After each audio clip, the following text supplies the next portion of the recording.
making progress on it. I also have quite a bit written for Weapons and Wielders 3 already.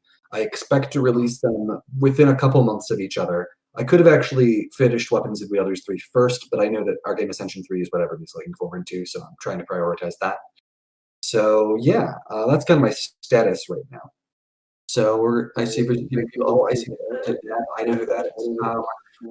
We have another one of my LARPing tabletop players in here. I'm sure everybody knows that Deneb is one of my players as well. People are being very quiet. It's nice. So ask me questions, guys. Come on. Okay. Spoilers, all of them. I'm not going to give you all of the spoilers. That's my job. Ask questions and probably in voice text. But yeah. Do you have any? What's that? Do you have any preferred genre of video games? JRPGs mostly, although I play a lot of RPGs in general, action RPGs. I like basically anything that's got a strong underlying story to it. I also like a lot of branching narrative stuff, like what you see in Baldur's Gate or Dragon Age or that sort of thing. Why am I so cool? Thank you, Clumps. I am not cool. I am an absolute nerd. But thank you. I appreciate that. Hey, the hair looks good. Thank you. I brush. Thank you.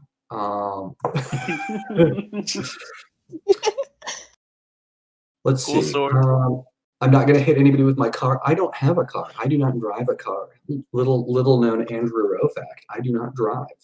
I would not hit you with a car, Glumps, either way. That is creepy. I don't know why you'd ask me that.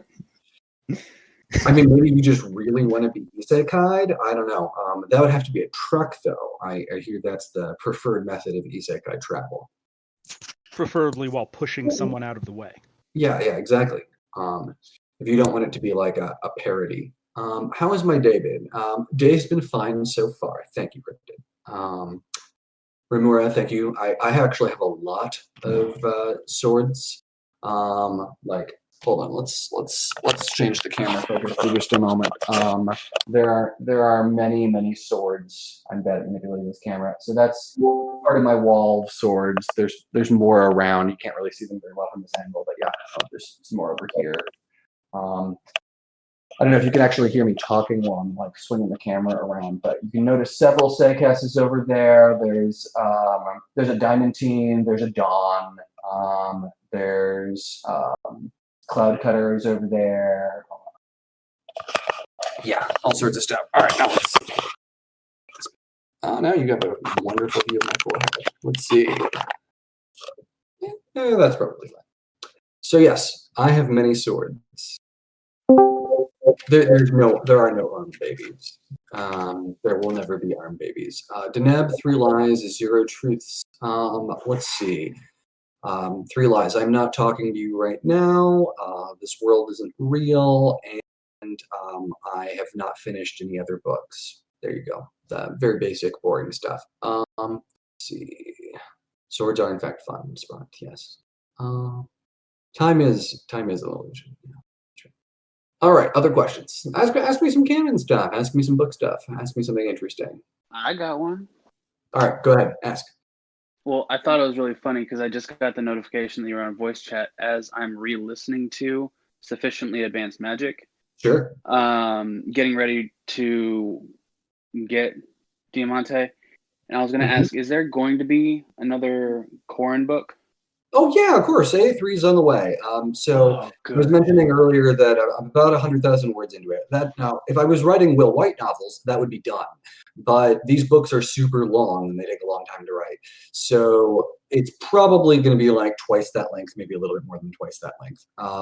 It will probably be toward the end of the year. I'm currently aiming for November, but we'll see. No. I'm not taking shots at Will. I'll do that at some point later. But the Will's books are fantastic, but they're fast-paced, self-contained, action-y books. Mine are giant, mega tomes. They're a different style. Six Sacred Swords is closer to the style of something like one of Will White's books. No, I don't need water right now. Thank you. At some point, maybe later. Thank you. I too have never seen myself in the same room together with Will White at the same time. So yeah, that's fair. Maybe we're the same person. I think it's unlikely. Will actually writes a little faster than I do, or at least puts out books much faster. Did Alora find Rin's box, or was she given it? That's actually a good lore question. She was given Rin's box. So that's an excellent lore question. Let's see what else we got. Austin's Megaping. A little bit earlier, Jason13 asked, they have a friend wanting to get into the books, not sure where to start since they're all connected. Do you have a recommended order for newcomers? If the newcomers like magical school stories, then Arcane Ascension. If not, somewhere else. If you prefer traditional, like Sanderson-esque fantasy stuff, War of Broken Mirrors, if you want something sillier and JRPG-ish, Six Sacred Swords. But I would say Arcane Ascension is by far the most popular series, best place to get into the fandom if you can deal with magical university stuff. Some people just don't like magical universities. Let's see. Back of the neck. It is physically possible to have a back of the neck attunement. Wouldn't be common, but it is absolutely possible. Let's see. Lack of ubiquity in regards to knowledge of the. Just to clarify that back of the neck attunement, would that count as a lung mark or a mind mark? Excellent question. I am going to say that would probably be a lung mark. I can't give you a super canon answer for that because I haven't actually had one of those in the store yet. But my leaning is lung mark. Cool. Thank you so much. Yeah, you got it. Okay, so lack of ubiquity and knowledge for Six Sacred Swords and their respective wielders. So people like Patrick absolutely do know the basics about them. Patrick knows exactly when the tournament in Diamantine is taking place. Patrick knows people who were at the tournament. Patrick knows a whole bunch of other stuff in regards to that tournament that Patrick is simply not saying because it would be narrative spoilers. So they're like your sword nerds, they know what's going on here. There are plenty of other people who know about the current state of the Six Sacred Sword, or some of them at least. Corin is very fixated on very specific things. Corin's general knowledge of historical events and things like that, a little behind the curve when compared to most of Corin's peers. So we're seeing the world through Corin's viewpoint primarily, and Corin is not representative of your average Lorien Heights student in terms of knowledge about that stuff. I'm going to keep scrolling down through these. I'm falling a little bit behind, which is good. Okay. Favorite legendary sword in games and books? I don't have one, but I'm going to say the Master Sword because that's probably the most iconic sword that is the strongest influence on my own books. Let's see what else we got. Necromancy lore. I don't actually have a necromancy lore document. I do have lore documents for specific dominions like spirit and bone. Those are things, by the way, if you didn't know. Death, etc. I will probably put some of my lore documents out in edited form eventually. I don't know when, but as Kester will vouch, we have lore documents for every single dominion at this point, and some of them get pretty extensive. Unfortunately, they're not all canonically accurate at this point. Yeah, there's a lot of lore out there. We'll get it to you eventually, probably. Let's see. Fully fledged magic systems aside from spirit arts and sorcery. Good question. The alchemical system for Tyrania is fully developed. So that's a whole side system. That there's a whole Tyrania book that was never released. Kester knows all about that because Kester played a Tyranian PC in one of my games for a while. I have told them, or at least some of them that were available for that voice chat, the Butler story. So. Oh, good. Oh, poor combat Butler. Died too soon. Okay, 5 types of attunement locations. Is there a 6th type? We'll even find out. Good question. Let's see. Teft reacted strongly to a line from Corin when he compared Teft to his father. Oh yeah, there's a relationship there. there's definitely a relationship there between Taft and Grandfather. So look forward to that. Let's see. What mana combination would you need for pyrokinesis? That's just flame shaping. Pyrokinesis, and my interpretation would be a remote manipulation of flame, which would be flame shaping. If you wanted to also conjure flame, that's flame con. But yeah. Let's see. Interesting. Some good comments here. Okay, let's see. Does mana follow natural forces? Mainly do the stuff like. Yes, they do. So yes, magic does follow natural forces. However, virtually every spellcaster is also skilled enough at shaping to resist those forces. So, like, if you were a flame caller with no flame shaping ability at all, you could not move a fireball toward someone. So, in order to throw a fireball spell, you need to have a degree of a flame shaping ability or another form of calling or shaping in order to actually move that fire. So, like, you could move a ball of flame with transference or something like that instead if you had no flame shaping ability. But as a general rule, yes, things follow natural forces, and you have to have some kind of ability to get them to resist those forces. Yes, there is a bone mana. That's a thing. So, Menders being specialists in healing because they have Earth as secondary mana type and can mend bone. Okay, so classroom discussions in these things are unreliable. You will hear more about this in AI3. Menders are good at mending bone. They're not the only people who can mend bone. Necromancers, in fact, would generally be better at dealing with bone. But virtually nobody knows that necromancers are real.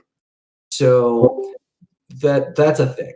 Let's see, other questions. Yes, there's a compiled list of each Dominion. No, you can't have it.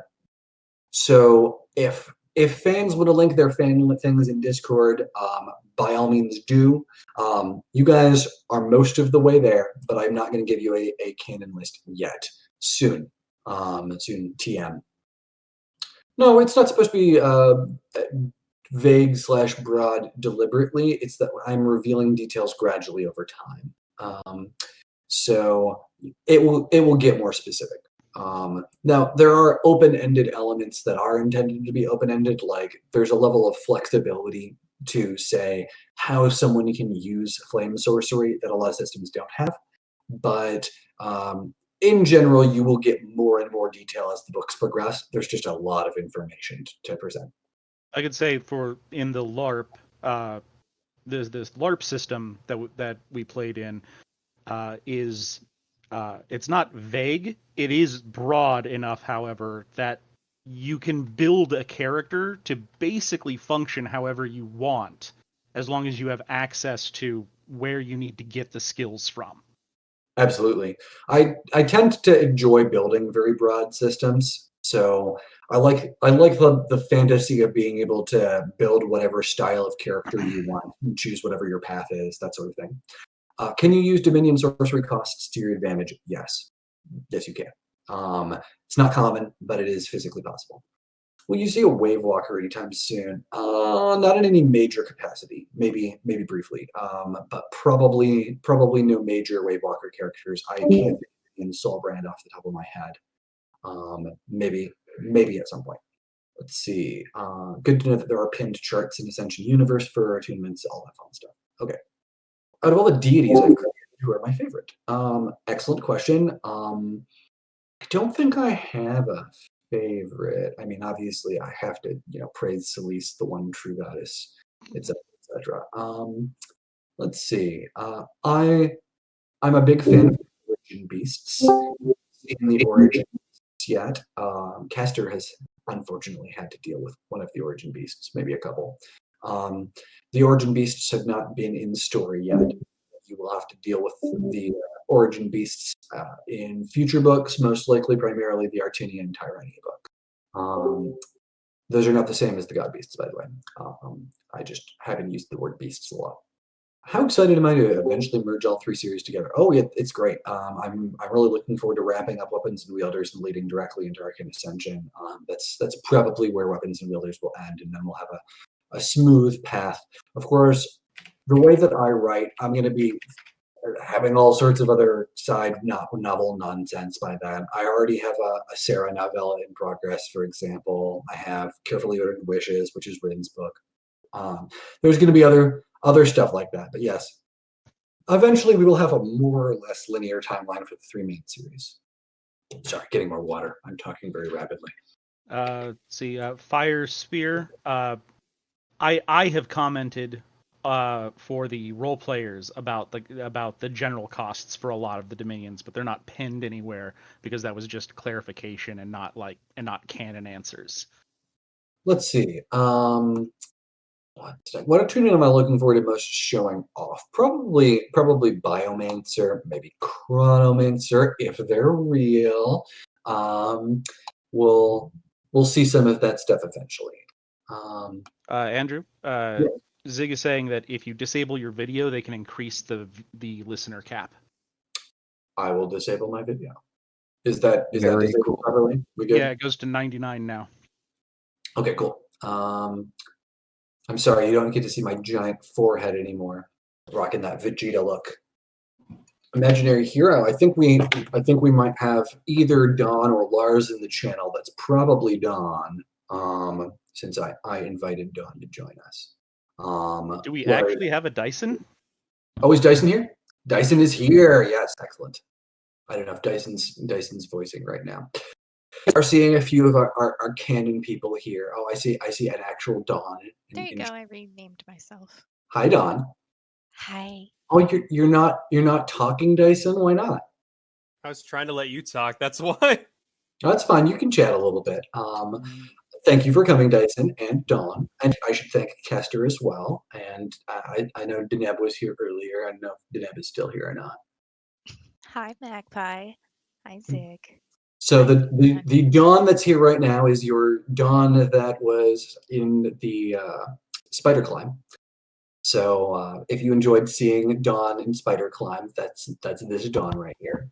Speaking of which, I probably will do more of Spider Climb eventually, but it's probably going to wait until after I finish AA3 first. Yes, you will see Jin in future books. All right, buried questions. Both Cactus, both. Some buried questions from before. Is the Dancer attunement like a hyper-aware or precognitive evasion fighter, or is that off the mark? Sorry, repeat for precognitive evasion fighter? Is the Dancer attunement a hyper-aware or precognitive evasion fighter? That would be a part of it. So I don't have a canon full description of Dancer yet, but yes, that makes sense. Are there going to be more LGBTQ? Yes, of course. Absolutely. There will always be more LGBTQ plus more characters in my books. All of them. No, not literally everyone. But yes, there will be plenty more LGBTQ characters. There also have been some that have been subtler that have already been in there. Who is there going to be an ARI/Jason book? That is an excellent question. So I have already written 2 Jason's books. They were written before I released any books. Whether or not I will ever release those or update them or whatever, I don't know. There's also already Lux Touch out there. You can find Lux Touch online. Lux Touch is a AR origin story that I did not write. It was written by Teth Rasa. That's canon though. So there you go. That's a canon AR story that's out there. Oh, there we go. Confirmation for everyone.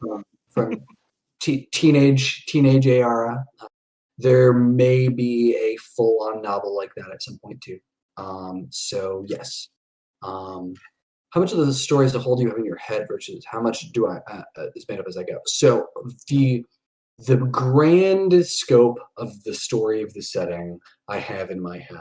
I know a lot about where the books are going. So I had started this out planning roughly a 16-book arc.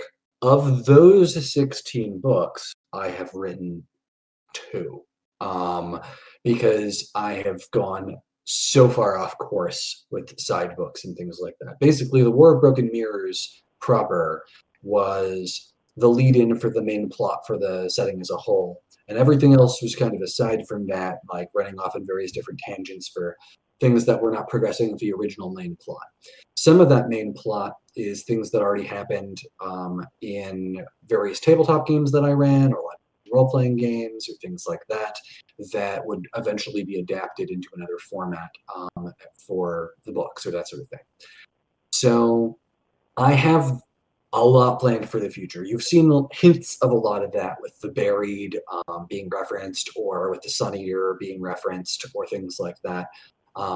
There's a lot planned for the future. In terms of specifics, I wing a lot, and I've been adding more and more and more. So, like Arcane Ascension, none of Arcane Ascension was originally part of the plan. Originally, Karis was going to be going to Tyrenia next. There's a whole book where Karis was off in Tyrenia instead of being off in Calvin. That book is no longer canon and has never been released, but I was originally planning for Karis to go to Tyrenia next rather than going to Calvin. I would not consider myself a discovery writer. I plan on a book-by-book basis a lot. Everything has outlines. It's just that my reaching point A to point B can shift over time. I also, would I release that book? Maybe. We'll see. Let's see. Corin and Co-Aware Deep Dominions in general, they would see those as being composite manuscripts as opposed to using the term Deep Dominions. Now, they know the term Deep Dominions now because Karis has used it, but on Kaldwin, they refer to any combination of two mana types as being a composite mana type. So they know about things like lightning and ice that are already mentioned here. They know about others like sand or things like that in general, but they would not use the term Deep Dominion for them. Composite mana type is an accurate description. It is referring to something other than the origin point, which is what a Deep Dominion is. The Deep Dominion refers to a power source. Composite mana type refers to the result. And you can have a composite mana type that does not correspond to a Deep Dominion.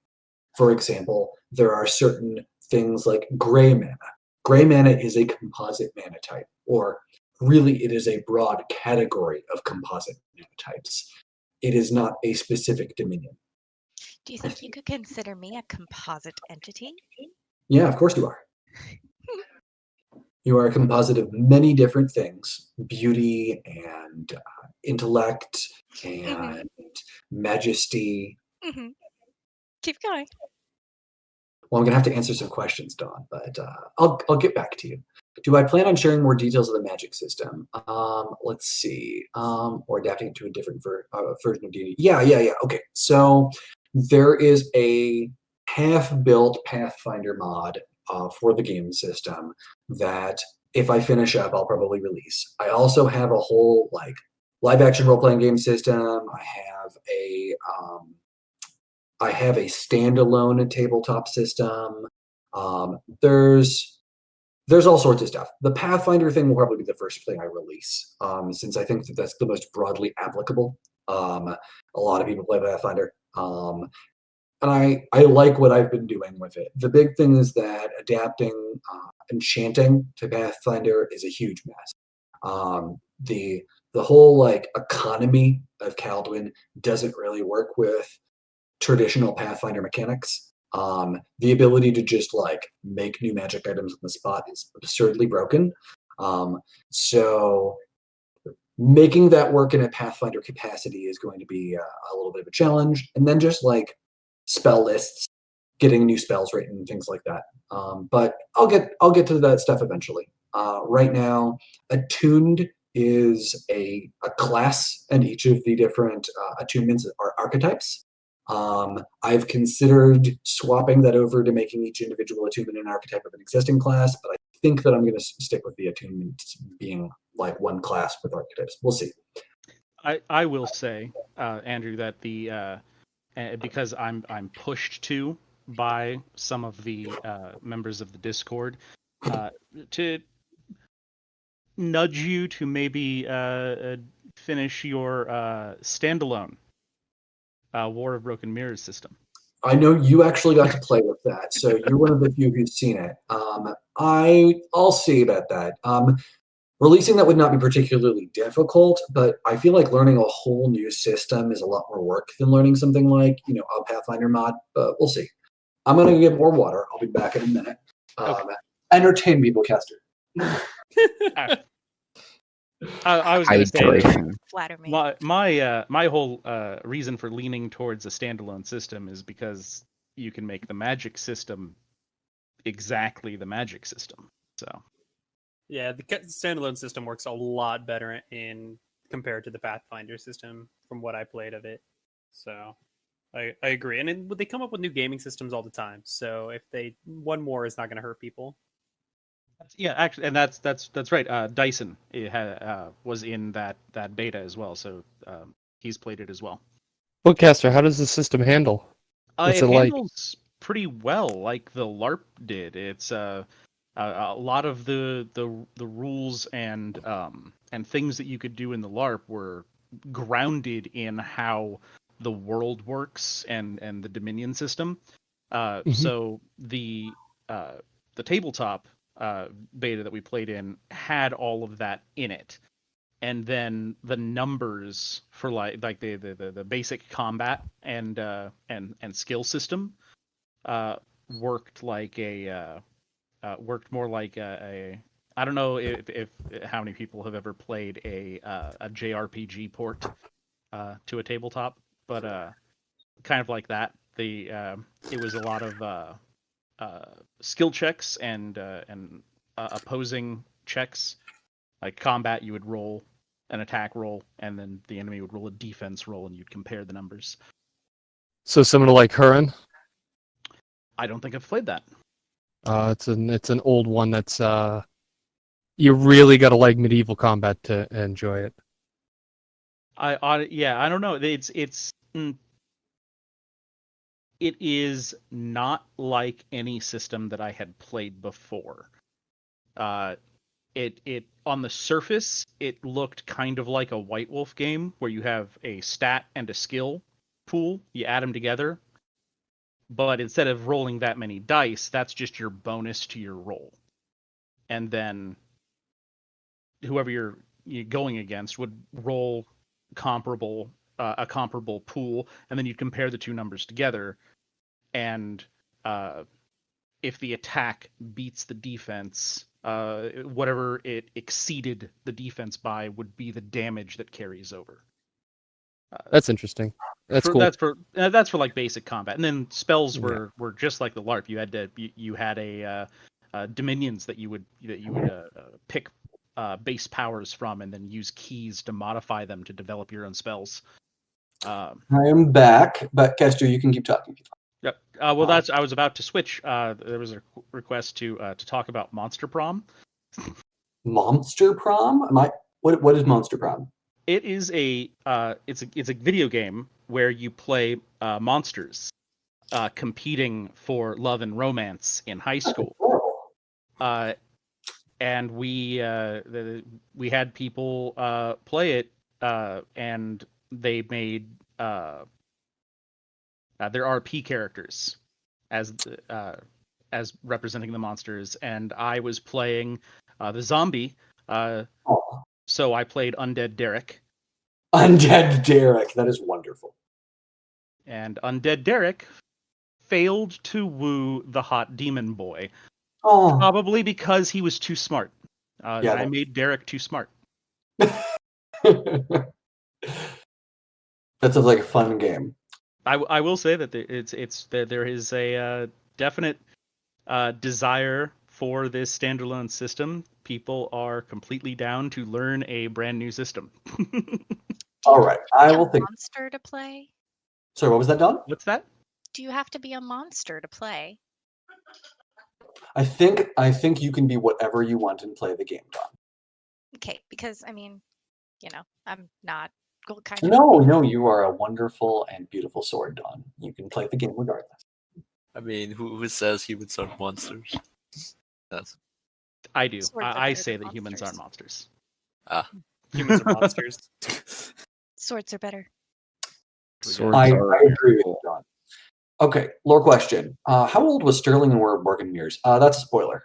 So I'm gonna have to not answer that one. I'm sorry.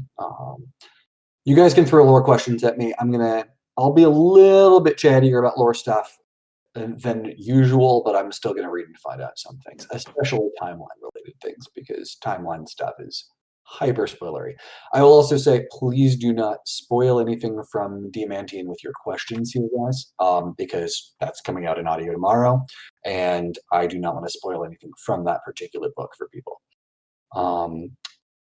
Is Corin ever going to fully develop his combat style? I mean, does anyone ever fully develop their combat style? I don't know. He's definitely going to be working on it, though. There is stuff with Corin's combat style in the next book. I think people will find it very satisfying. Corin, I would say, thus far in my next book has more like crowding moments of awesome than usual.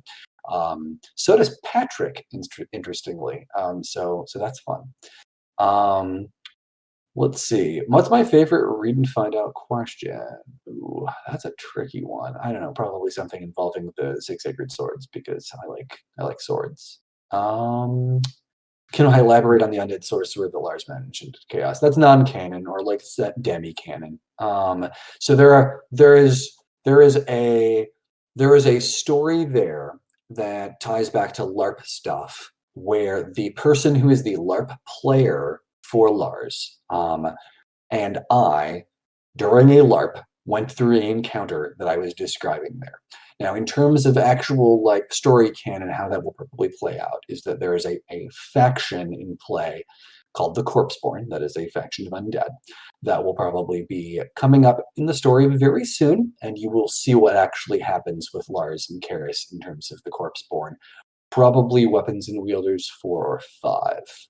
So that'll be when you'll probably see certain characters like Karis actually meeting Lars on screen, as well as some of the other people in this channel. That's probably when you're going to see some of them.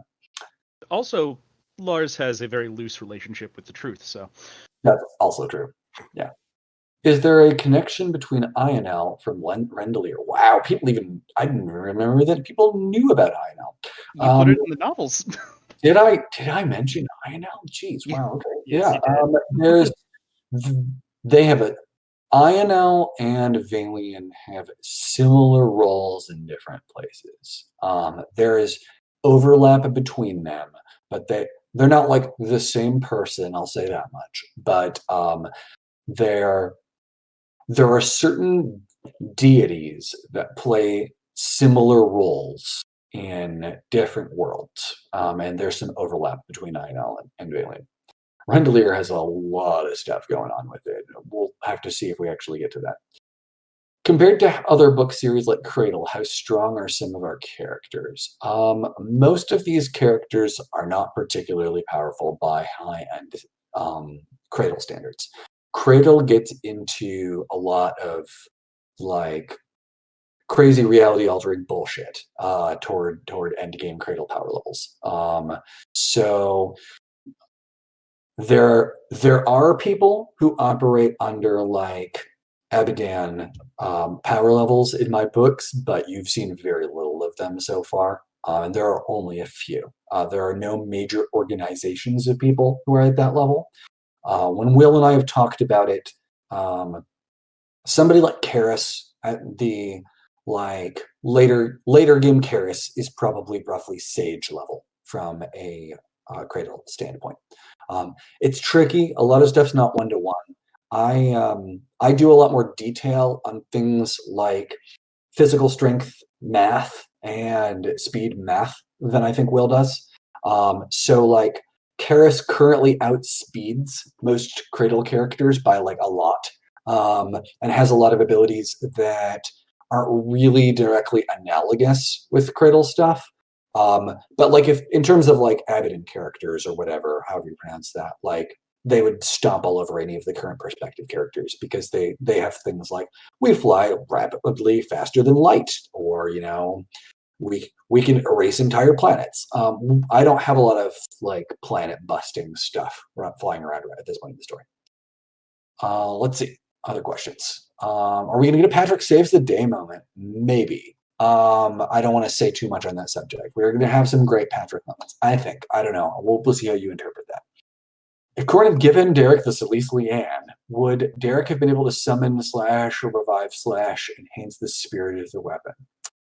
Excellent question. Derek could have done stuff with that. There's a lot going on with Celeste Leanne that Corin is not aware of. Derek and Karis both know more about that than Corin does. Derek probably would have gone to Karis and tried to swindle Karis into doing stuff. Derek could do some stuff with it on his own. Karis is better equipped to deal with it, but would be very reticent to do so. Will Corin get his own version of the Jaden box?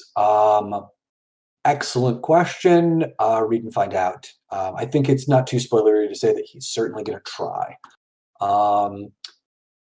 Can you give us some quick Vellum stories or fragments that aren't too spoilery? Oh, I would love to. I've seriously considered actually writing Vellum's story, so I don't know how much to say. Vellum has been up to some shenanigans. I will say that one other character that has been mentioned in the books is directly related to Vellum.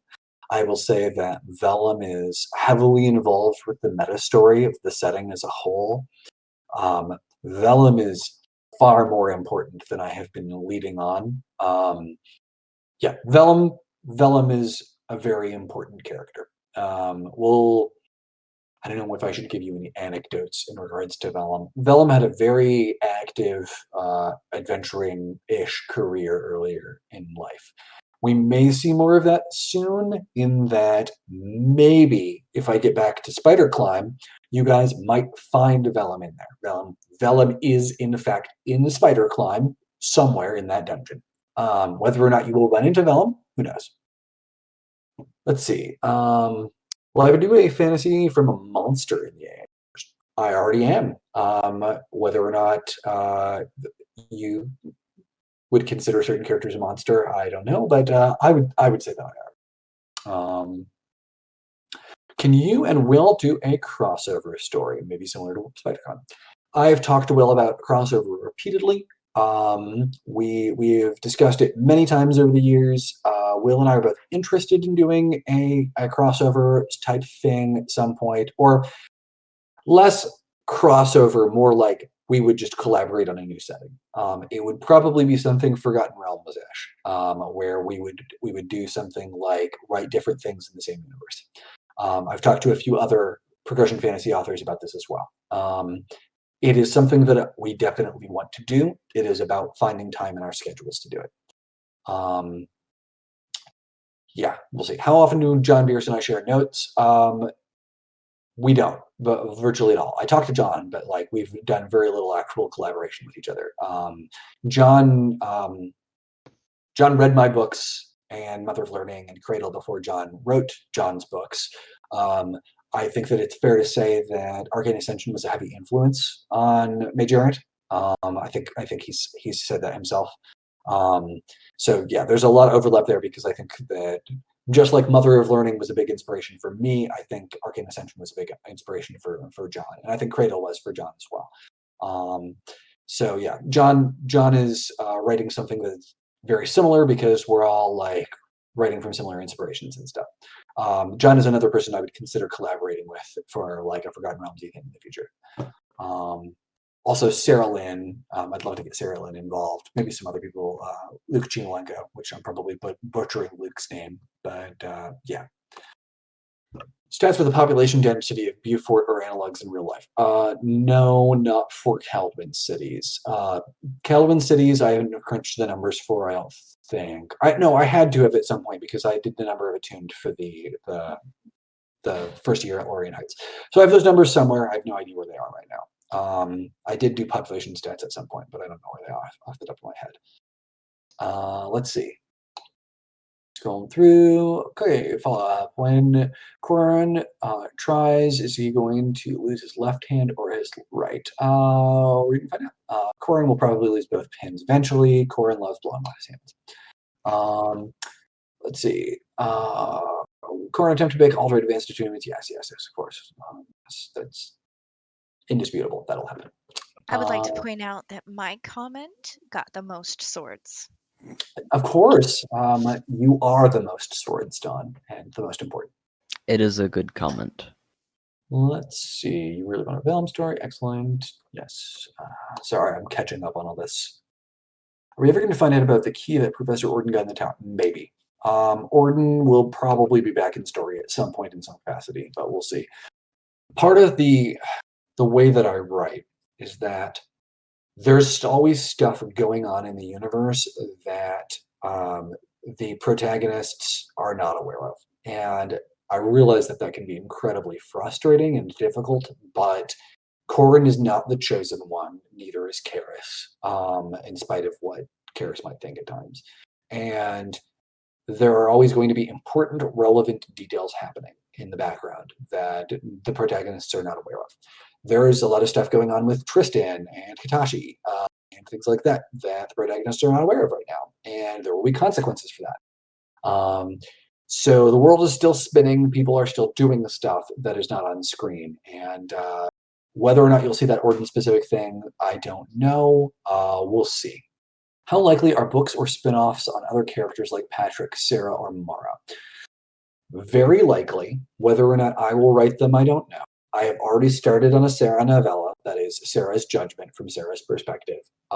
Whether or not I will actually finish that, I don't know. When I was working on Spider Climb, I initially considered doing a Patrick and Mara quest instead. That may still happen. We'll see. Let's see. Yeah, there will be stuff like that in the future. I may deputize other people to write some of it. We'll have to see. Can you tell us about the Tiger Spire so that Kester will stop teasing about it? Yeah, Tiger Spire is much more regimented in terms of the climbing structure. There are things called scenario floors. Scenario floors in the Tiger Spire are entire floors that have a single goal. You may not know what that goal is going in. But, for example, you might step through a door into a floor in the Tiger Spire and find yourself in the cabin of a ship. And from there, you might have to work your way up to the upper decks of the ship and figure out that you are a prisoner, or figure out that you were a passenger and you are about to deal with pirates attacking your ship. A lot of stuff like that in the Tiger Spire. So it's a little bit more thematic than the Serpent Spire. That makes it both easier and harder to deal with, just in different ways.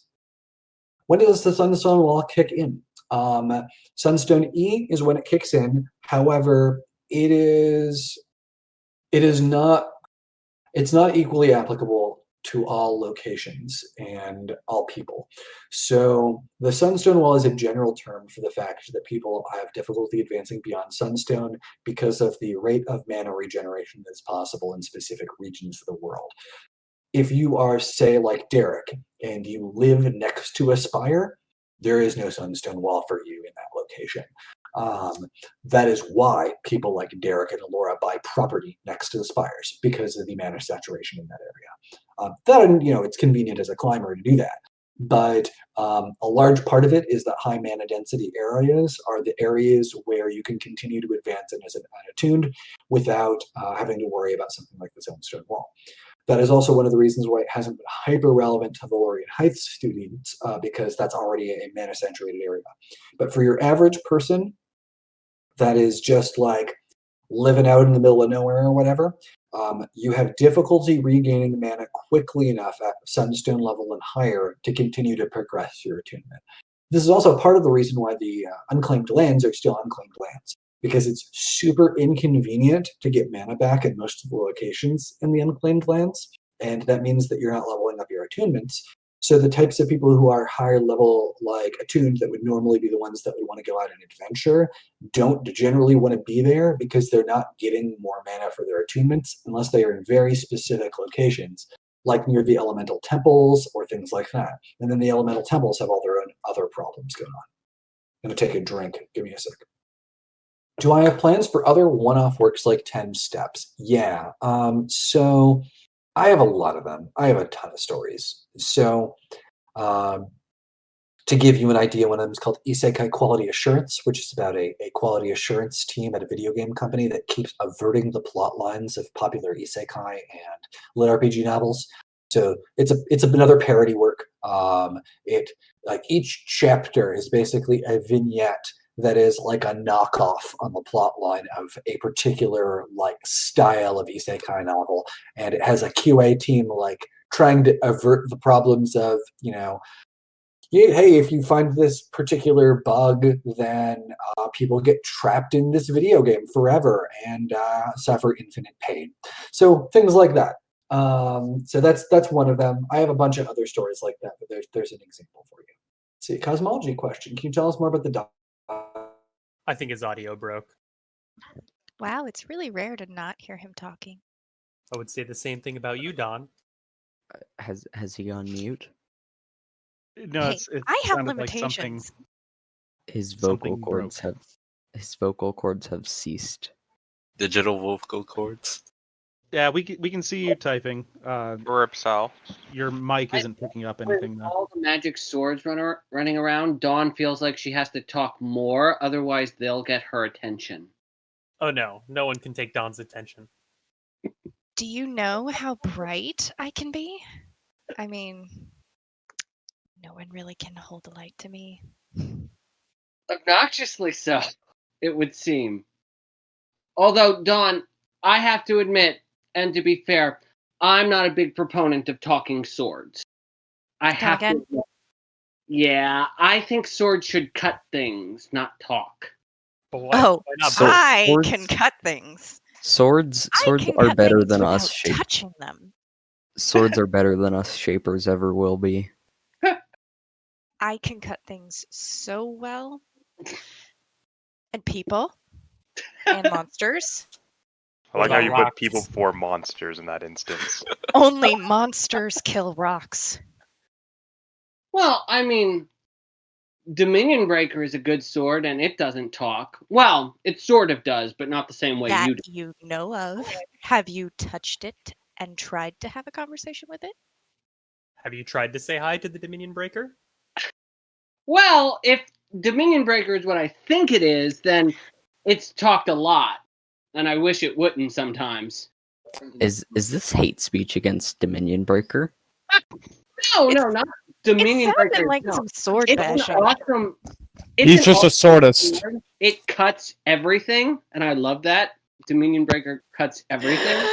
Are it doesn't you cut what a it can't mace hit. wielder? That sounds like Sword anti-sword cool. propaganda. Just anti-talking sword. You're missing That- out. They're good entertainment. Talking swords are the best swords. Yes, No, this no, is no. true. I think I understand now. You're a blunt weapon type, aren't you? I didn't think we allowed those types here. Stupid club wielders.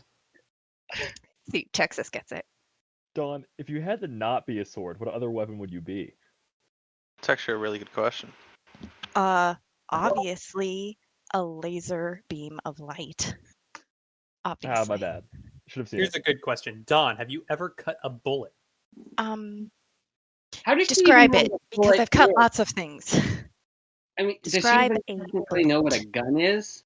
She's never seen one, and I doubt they emit enough mana for her to be able to get a clear picture of it. Zig, Well, I have in wait. fact attacked small, fast things that are attacking me. So I have cut those in half. Well, wait, Mr. Herald of Chaos. What if Karis was showing the world to Dawn somehow, and Dawn saw a gun? That's entirely possible, but I don't think Karis has ever actually seen a gun outside of the first Six Sacred Swords book, and I don't think he knew what that was at the time. Well, it is possible that past Diamantine there is stuff on that. I mean, Dawn is very smart. I mean, I think she knows things that Karis doesn't, and honestly, I think Karis is far too innocent for a sword like Dawn. But Mr. Rowe Can is you guys back. hear me now? Saying I'm too advanced Yes. for Yes, him. we can hear you. God is back. I will say has that I'm arrived. fairly certain that Karis knows what a gun is because we've met and I build guns. So Yes, Karis knows what a gun is. Karis has met Kester. Kester has lots of guns. There will be more guns in things like Soulbrand as well. So See, you didn't ask me if I've cut a gun in half. I have cut those in half. See, guns are easy to cut in half. whether or not Dawn and Karis do any bullet timing, you'll have to wait for Soulbrand to come out. yeah, I think Dyson was just making a dig at Dawn about the wielder being better than the weapon, but Dyson, you are a traitor, and you should be ashamed. First of all, I'm defending the nothing swords better here. than a sword. I'm defending swords here. There is anti-sword propaganda going on, and we could not allow it. Anti-sword propaganda must be purged from this earth. Yeah, that's true. No anti-sword propaganda. All right, Not allowed. you're on my good list, Spront. Yay! What's that? Oh, probably. Where was I when I got cut off? What was I talking about? You had wow, you had just The Dawnfire and Nightfrost. Oh yeah. Oh right, yeah. So according to the general philosophical thought in this setting, the Dawnfire and the Nightfrost are both stars that correspond to specific dominions that provide heat and cold for the planet at various different times of day. That is the general belief system. On Kaldwin, they are referred to as the sun and the moon, but they are both considered to be stars. Stars like Kester stars. I don't know what you mean by Kester stars. Are you talking about in terms of Kester giving definitions for stars? No, I never did. That did not happen. Good. Behave yourself, Kester. Yes, the moon is considered to be a star. Whether or not it actually is a star depends on who you ask. But yes, generally people think that. Is being a god or a deity actually having a fixed definition? No. There's no fixed definition. It's cultural. That's actually a big part of the point of Forging Divinity that I think that needed to come across a little bit more clearly. Also, I know a lot of people haven't read Forging Divinity, but no. Deity or god or whatever is a culture-specific term that does not have a universal meaning. It's just like in the real world. Japanese kami are not the same thing as a Abrahamic definition of a deity, which is not the same thing as a Greco-Roman definition of a deity. There is no global universal conception of what a deity is. Let's see. Will Kaldwin consider the planets to be stars? No. They know that other planets are planets and stars are stars. They are distinct things culturally. People know that there are differences. Don't taunt Dawn with Tervis. Speaking of which, I should see if Tervis wants to join us in the chat. But yeah, no, don't be mean. How formulaic are the Trials of Unyielding Steel? No, they're not the same every year. They vary a fair amount. Some of these people in here have actually played through Trials of Unyielding Steel. I've run some for people. I think I've run Dyson through them. Yeah. Yep. They vary from place to place, year to year. As for what other ones look like, maybe I'll write out a template for some of them at some point. But yeah, they vary substantially. Would the Visages likely be considered gods on Mithralis? Depends on who you ask. They would be more likely, if you asked a Mithralian, to be considered demigods, since they are, by most people on Kaldwin, considered to be essentially subservient to Solis in some way. That would probably put them under a demigod umbrella. That doesn't necessarily mean anything in terms of things like power level or that sort of thing, though. It's all subjective. Can you explain how calling works for attuned briefly? So, briefly, I will try to be brief. So people have mana in their bodies, and that mana is mixed together into a form that is referred to as gray mana. Everybody's gray mana is a little bit different. It has a variable composition. When a attuned wants to cast a spell, they have to use the attunement or attunements that they have in order to convert gray mana into the appropriate amount of mana of each type in order to cast a specific spell, then expel that mana from their body in order to create an effect. So it involves doing some math because you need to know what the composition of your gray mana is, and then what the conversion rates are from that gray mana into the absolute value of the specific types of mana that you actually need for a spell. This is part of why learning a specific spell actually takes some time in practice, especially because your gray mana composition can shift over time. And if you overload a spell with too much of the wrong types of mana, you can blow up your hand like Corrin likes to. So there are complexities in spellcasting that are not given in the books, largely because I had some of them in there and they were too mathy and too complicated. But there is an actual process for spellcasting that a dude have to go through in order to convert their mana in order to cast a spell. I hope that helps. Does Dawn hate anyone more than the Blade Breaker as of now in the series? So that is tricky. Depends on how you define now, because there's Spider Climb now, there's Arcane Ascension now, there's Diamantine now. I would say as of the end of Diamantine,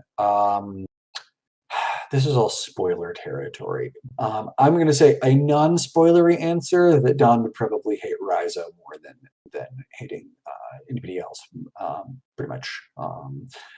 Dawn doesn't have the same level of hating for Raizo at that point that Reika does, but still has concerns. Let's see.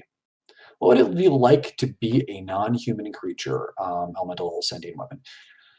That is a big existential question, because their thought processes are going to be subtly different from humans. It's going to vary on a species by species basis. They don't all think the same way. There's no broad answer that I can really give to that because it's going to be very, very variable depending on the specific species and the individual. So I know that that's a kind of a cop-out answer, but there are so many different types of creatures. Like an elemental like researcher is going to think fundamentally differently than a different elemental is going to think fundamentally differently than Veneve, etc. And even then within the same species, different people are going to think differently. So there's a lot of variability there. They're going to have different priorities. They're going to have different ethics. They're going to have different instincts. Yeah, it's just going to vary a lot from species to species and person to person. Are the Dominions physically connected? Read and find out. Yeah, that's an excellent question, and one that you'll have to read a little bit more on. People think so, generally speaking. Let's see.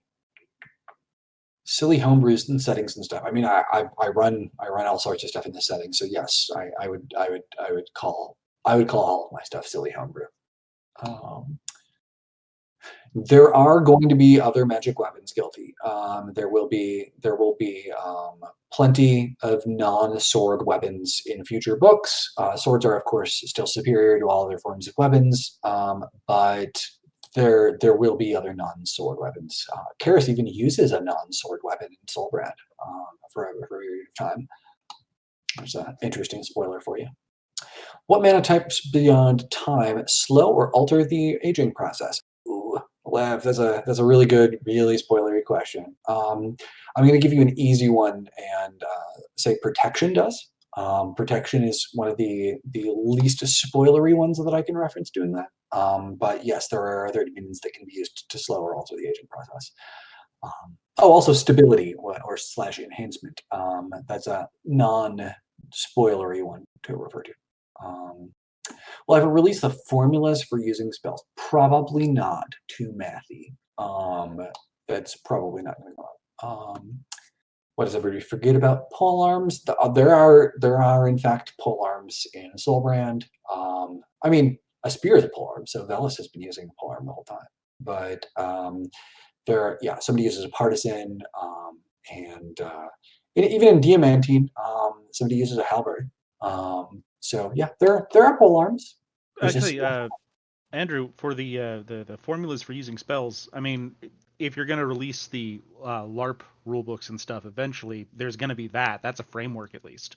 It's true. That That is something, but it's just not the same level of complexity as, say, What's convert really going on? N gray mana into X flame mana Yeah. and distribute X. Yeah. But yeah, no, you're right. That'll give people a foundation. Does the Arbiter Attunement do something special for transferring mana into attunements beyond purifying it? Yes. Yes, it does. What's the difference between Corrin using his Arbiter Attunement on his Mind Mark and Corrin just shifting his mana from his hand to his head internally? Read and find out. That's relevant. You'll find that out eventually. What are the chances of Corrin blowing up his hand and needing a prosthetic in 3? Very high. There's always a high probability that Corrin will blow up his hand in any given level. Let's see. Some spells are pretty much mana informed, like throwing Gout of Fire. How did people come to find out about more specific spells, such as the Tracking Arrow? So people research how to create an intended effect. There is a substantial amount of effort put into doing that. A part of what makes a specific thing, like say having a visual arrow, isn't just like mix and mana. There's a shaping component to that, which is why visualizations for certain spells can vary from person to person.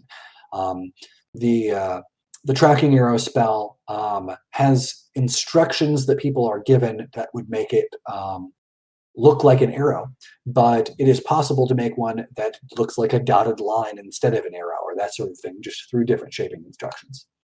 If you could have an attunement, which would you want? So that's going to vary depending on whether or not it's me, real world me, or me being dropped into Arcane Ascension as I am right now, or me being reborn in Arcane Ascension. The scenario is very important. Overall, if I just had to give a general answer style-wise, it would probably be one of the monster summoning styles of attunements, so either something like Soulblade or Summoner. I like the idea of making contracts, and I also like the absolute brokenness of being able to get access to other mana types through contracts. Obviously, if I was in the real world and there are no monsters, that would be less useful here. So if I was here, then something like Enchanter would actually make more sense. But yeah, it depends on the specific situation. In AA, Corrin learns to use hand-like style casting, but despite being mind-marked. How would enchanting normally work for a mind-marked? So, good question. So, mind-marked have an advantage with casting spells internally. You would not be able to actually enchant yourself with just an enchanter attunement as a mind-marked. What you could do is, as a mind-marked, you would benefit from being able to cast things that are like self-buff spells, like, say, haste, more easily. Any kind of thing like a detection spell, like Detect Aura, or that sort of thing, that is something where the mind mark is a benefit. Yeah, the mind mark itself is not really directly applicable to the enchanting process as a standard enchanter that only has one enchanter attunement and nothing else. Lung-marked enchanter would be putting mana into the air, potentially, and then shifting it into the item. The primary advantage of being a lung-marked enchanter it would be that you could potentially enchant things that you're not touching at a distance. Maybe even do things like crazy area of effect enchanting, but you'd have to have everything pre-marked, so that's a huge disadvantage. If, for example, you were going into a prepared battlefield, like say you were going into one of these arena challenges, and you being the cheater that you are, had decided to prep the whole area with marking runes in advance. As a long-marked enchanter, you could exude mana and start activating things all over the arena that you had already marked in advance. Will there be talking non-sword weapons? Yes, definitely, 100%. There already are in some of the things. You should go read Lux Touch right now. Let's see. Could I consider releasing some of the more math stuff? Discord? Maybe. I'll think about it. Are there any attunements that'd be particularly good at drain effects, like health drain or mana drain? Yes, absolutely. So anything that uses the Dominion of Shadow is probably going to be pretty good at mana siphoning. There's stuff you can do with that. Dominion of Blood stuff is generally your lifesteal stuff. So yes, those are both doable. and there are attunements that are good at them. So yes, you need to rejigger your spells when your mana composition changes, but it is usually subtle enough that most people don't have to worry about it too much. It is a much bigger deal for people like summoners. So that is one downside to things like the summoner attunement. If it is changing your mana composition every time that you are at a new contract, then you have the risk of screwing up your spells whenever you add a new contract. Most people understand their mana position well enough intuitively that they can make adjustments on the fly to some degree, but there is always a risk factor there. Do some people strategically fail their first year at academy?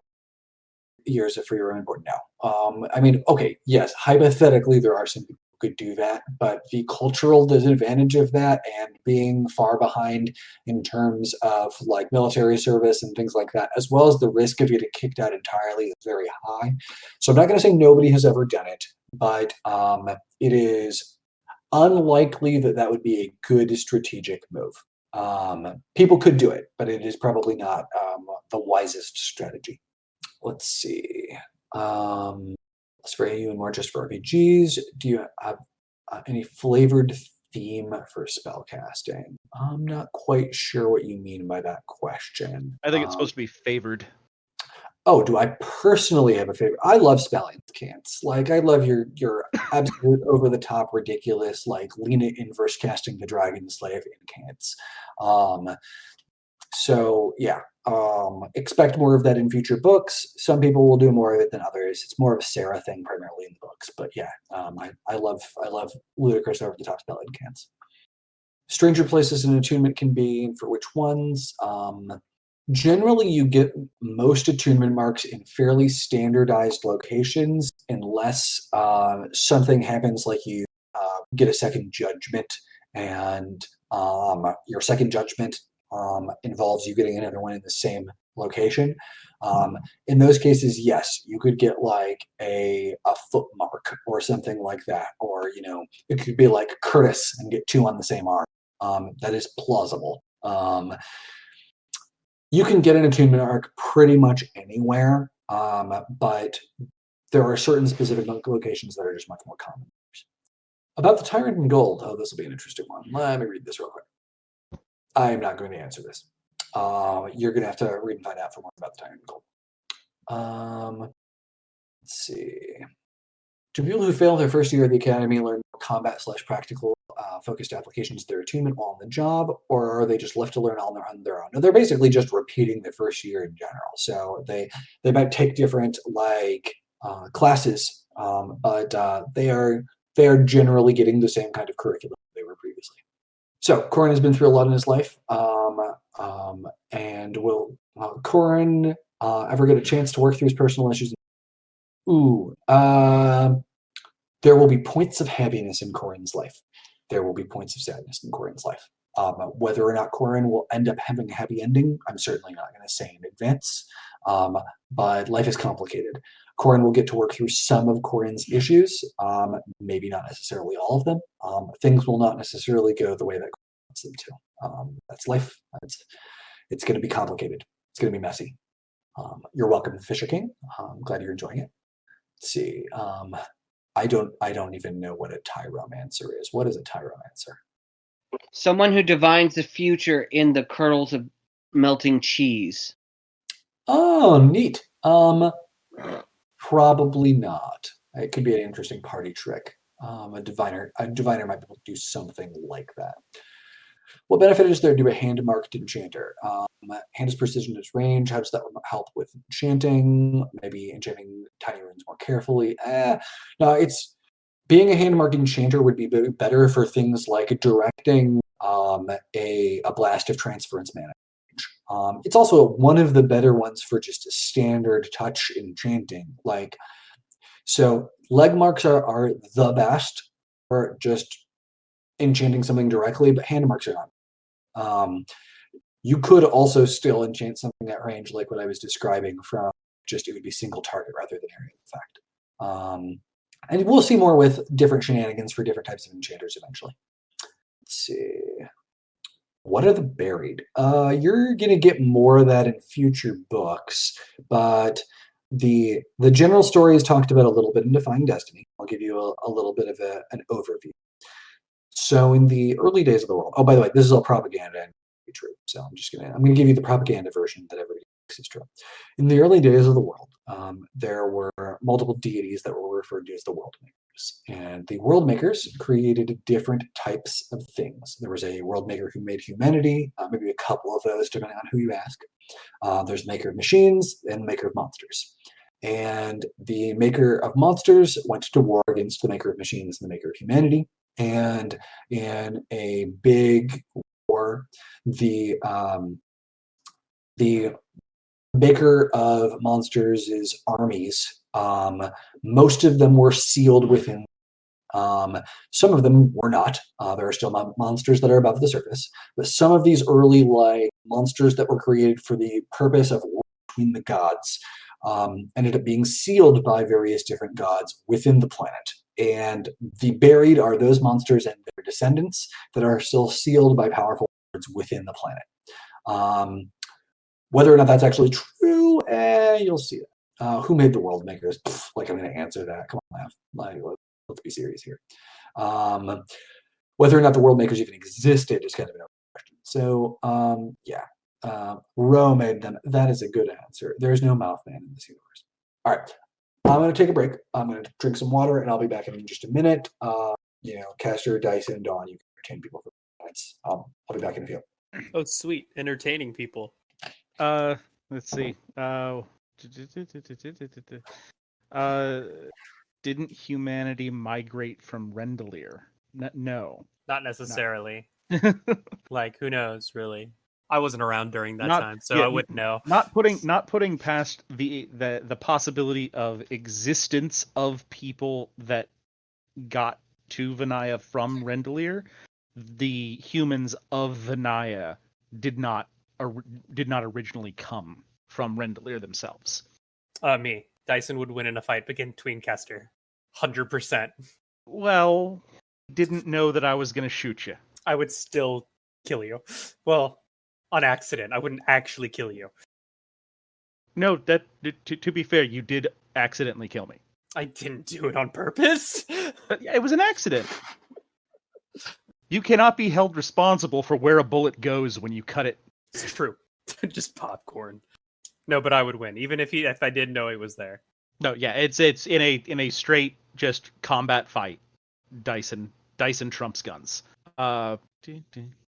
AA Karis versus Dyson. I would like to think I would win, but that depends on if Karis is nice enough to not destroy my weapons. That's a tough one. Commentary of Karis being on par with the Sage from the other world. Yeah, remember that. So I would Cradle? say Do you read? I'm not sure. Do you read? I do read regularly. Hey Dyson, what do you think your chances are against your sister? My money's on her kicking your butt. Oh, 100%. I would never harm my sister. No, I'm talking about in an actual fight. I would. She's better than you. No, I agree. I'm really good, but I have a lot of respect for my sister, and she's more knowledgeable in magic than I will ever be.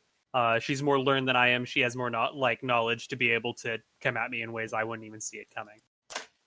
Just saying. I know where my strengths lie. I think you would like Lydia. You and Lydia, you'd get along so well.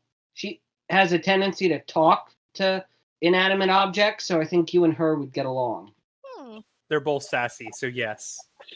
So I want to comment. Early grave. I do want to comment on the Karis versus Dyson thing. This was because I answered that Karis versus Dyson as of the time period of the expedition, that it's kind of a coin flip because Dyson, you're faster than Karis, but Karis only needs to land one hit, really. It's true. So it really comes down to whether or not Karis can remain standing long enough to tire you out and then land a hit. Arcane Ascension Karis, though, he's gotten faster. That I'm not personally sure where the balance would be on that.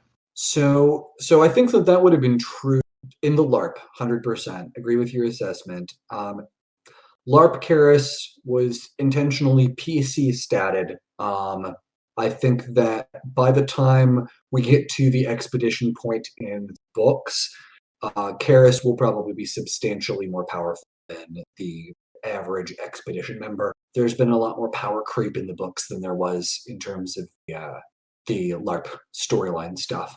Like the LARP version of Karis did not have half the capabilities that the Diamantine version of Karis does. So yeah, Astro, but I don't think Karis would ever use the destruction aura against Dyson. Oh no, but so if we were gonna have a like Diamantine Karis versus Dyson, I would say that Dyson probably still has a slim speed advantage as of that point, except if Karis uses something this is Diamantine spoilers. I'm gonna back that off. There's stuff going on in Diamantine Read that I think would give Karis too much of an edge, shall we say. In terms of Karis's abilities pre-Diamantine, breaking Dyson's swords, honestly, is probably how Karis would go, wise, unless they were just sparring and didn't want to, do sword breaky stuff.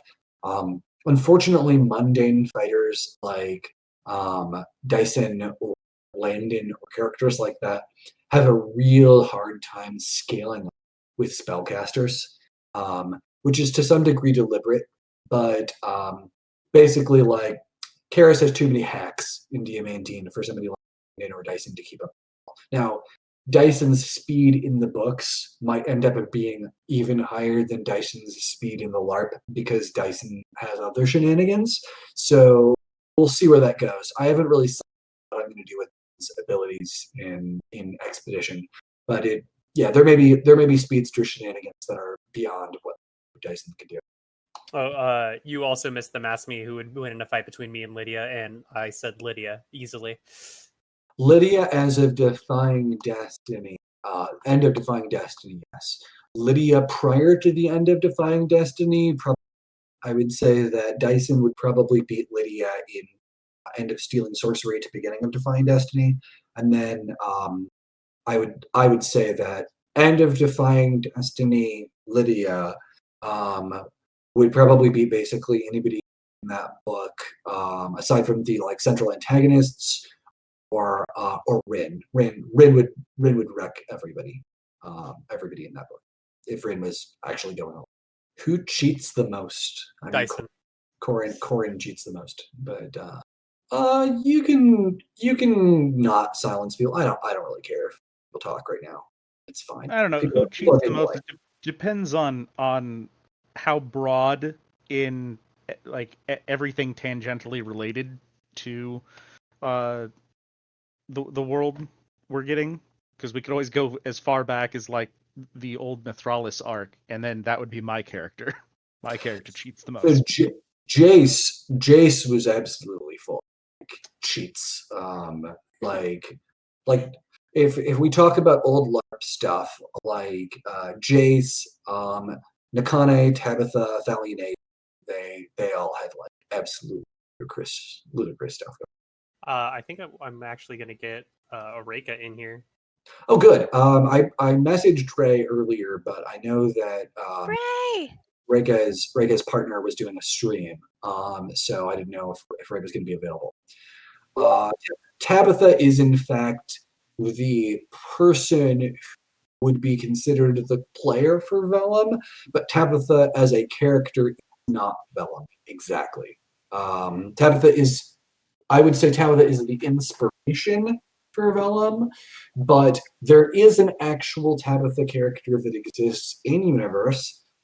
As of Defying Destiny, most of the original LARP characters, like Tabitha and Lucas, which is Dyson's other character, they are 12 years old. So when we see Tabitha and Lucas, it will probably be a second gen story or something along those lines, or just post time skip when they will be old enough to be relevant. Which I don't want to say too much about the timeline, but we'll get to that eventually. The one thing I want to say about the characters cheating, is it really cheating when you've got a bunch of gods and other people of world-shattering power rigging events behind the scenes? Isn't it just leveling the playing field? I mean, it depends on who you ask. I think most of our prospective characters would investment, right? There are other people who would be more traditional. Things need to be done in a specific. I tend to write characters who care about tradition. There are exceptions. Lydia's a little bit more of a traditionalist. Oh, we have Rika. Hi, Ray. So, yeah. Your last little book, you had a character who cared a lot about tradition. In what was it called? How to Beat a Demon Lord in 10 Steps. Yeah, you had a character in there who really cared about doing things by the book. Yes, not that it mattered, but yeah. So that's definitely a tradition versus not following tradition book. That one is not canon for this universe, though. That's a whole separate story. That's more my one-shot parody thing. Yeah, I got it just the other day, and I finished it in like half a day because it was only 5 hours, but it was really good. I'm now obsessed with it. I'm sorry if it's making you feel too unusual. But now I'm glad to have my LARP folks here and introduce you to some of the canon people that are the actual players for these characters. I am a non-canon person. I thought you were a literal canon. Ray. What? I have an emote. I'm an emote. Let me see. What? So many swords. Just so many dawns. Look how pretty I am. Pay tribute to Dawn with your swords. Oh my god. It's a pretty good representation. Okay, that's a pretty good Dawn. Oh, I like that. It's a tiny image. This is pretty good. It is. Oh! Somebody threw Valian's sword in. So that's some traitor territory. What is that doing in my feed? Sorry, I made that. That's my fault. Am I allowed to take a picture of the Valian sword and post it in the Discord? Sure, yeah, go ahead. Okay, give me a minute. I have it here. Oh yeah, that'd be cool. I couldn't find a good image of that, so that'd be awesome. Please, no more arm babies. That is the worst meme. How did all of us? Womps, you are being extra judged. Just read them. Okay, so I'm gonna go person by person. Dyson Valian confirmed. Yeah, good theory there. Yeah, I like that theory. All right. I'm gonna spoil the whole universe. You have seen Valian on screen books already. I will say nothing further, but you have in fact already seen Valian on screen. What? So yeah, think about that for a while. And now you've broke their minds because now they have to hunt for both Valian and Jacinth. Yeah, that's true. Yep. Jacinth definitely has appeared on screen. What? Okay, so people were asking how we all met. So I'm gonna go person by person. Oh god. Oh Jesus. No. And wow, apparently that Tabitha has decided to knock over things in my room.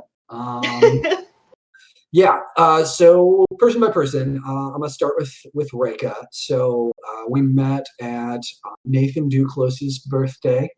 Nathan was turning 11? No, 12. Nathan's older. 12. He's older than us. He was turning 12. Nathan's older than us. So we met at that party. Previously, we had met on the phone on the super old technology of three-way calling. Oh yeah, that's true. Via a mutual friend. Yes. So, and then I remember calling at one point, and your dad thought that I was an adult and asked you why an adult was calling you. Yeah. I was like, yeah, you were. Your voices sounded the same for 25 years. Yeah, that's true. He used to leave the exact same message on my answering machine when he would call me and get the machine. It was the same message. Like I can still repeat it verbatim, same thing every time. I was pretty sure that he was actually just a recording. You may have accused me of being a robot a few times. Many times. So yeah, so we've been friends since we were 11, and lots of embarrassing stories that I'm going to skip over. But we started LARPing together. Okay, actually, no. Backing up before the LARPing thing, we basically came up with roles together. So like the Andarin like character was one of my first AOL online chat characters that I was playing with Reika here, while she was playing Siona, one of her first characters, which hopefully you'll meet at some point. Wow, just calling her right out there. Yeah, sorry. Spoilers. This is spoilers. Actually, this might be. I mean, it might be another spoiler, but will Siona be constantly forced into government positions? Very plausible. Very, very plausible. I like the picture of Alien Sword there. You got a good picture there, Dyson. So yeah. I designed that weapon on the phone with him at one point when we were in our early 20s, and I did a super quick sketch of it and sent him a picture on my crappy flip phone. I like emailed him a picture because you couldn't even text them, and then forgot about it. And then like 15 years later, I saw that was the official Shadowblade design and was like, what? Those types of accidents happen. So yeah, we created these characters as AOL like write-in online chat room RP characters. Original setting was like a absolute knockoff of the Forgotten Realms, and then I don't know, like a year or so after we had met, I got into the playing in the International Fantasy Society, the IGS, one of the earlier LARPs, and recruited Reika to come play with me later, and played these characters in LARP. We played all sorts of D&D and things like that. Most of what you see today in terms of this setting came about from a tabletop game that I started running when I was around 17, when I was going to college. And Reika here was one of the players playing Siona as well as some other characters. And that took place hundreds of years after the current books. And that's where I really started developing like the various different places like Velthrin and things like that you see in the story today, and things like Dawnbringer and things like that have their origins at that point in the story. And yeah, then years and years, Reika and I have been going to LARPs together and playing together. I played Jen and Castrian on the LARP. And which Reika tortured mercilessly with one of Ray's other PCs. Wait, what? I'm talking about you playing Lilisaid, and playing like the like evil PCs game where I'm the only like non-evil PC, and you're playing Lilisaid, and like Lilisaid being one of the Vakehasts, by the way. Yeah, she's a Vakehast. So Ray here is playing a Vakehast PC, and there's one other Vakehast PC. Jen and Castrian is like basically a servant to these Vakehasts, and shenanigans happen. Where can you find Lex Touch to read? Good question. Let me find a link for that. I just, is it torture by association if you don't stop the torture? Does that count? Yes, that still counts. All right, then I tortured you. Yeah. All right. Yeah. Found it for you. Lex Touch. Dawn's got it. Dawn got it. Oh, perfect. She's on it. All right. Good job, Dawn. I have all these things bookmarked. So that's a young Ayara in that picture there in that story. And just for clarification, Magpie, it is the Siana from the short story is not the same as the Siona that Reika was playing. Oh yeah. Sayara in that story was deliberately named in reference to the Siona character, but they are not the same person. So let's get through more origin stories for media. So let's see. I met Dawn next. Dawn, Dawn and I also met at a LARP. So Reka and I were up at a game called Adventures Unlimited, up in Northern California, and it was Dawn's first LARP, and Dawn was playing a barmaid that had a boffer like frying pan. It's fucking Nope. ridiculous. Try again. And, It and was I a serving tray, Try again. and Serving. I made it myself. And it was amazing. It was absolutely phenomenal, and you were phenomenal, and I flirted with you mercilessly. So did like every other guy at that game. I think that you had like the attention of basically every guy, and probably about half the women in our age category. So yeah, She that was cute. you're welcome into live action role. And then we were pen pals for a while, and we wrote each other little letters on America Online. John was playing Guild Wars at the time. I was working at Blizzard Entertainment as a QA analyst, and then another few Blizzard people and I convinced Dawn to come down and work at Blizzard. And so Dawn and I were coworkers at Blizzard Entertainment for a while. And then next sequentially, I think Dyson.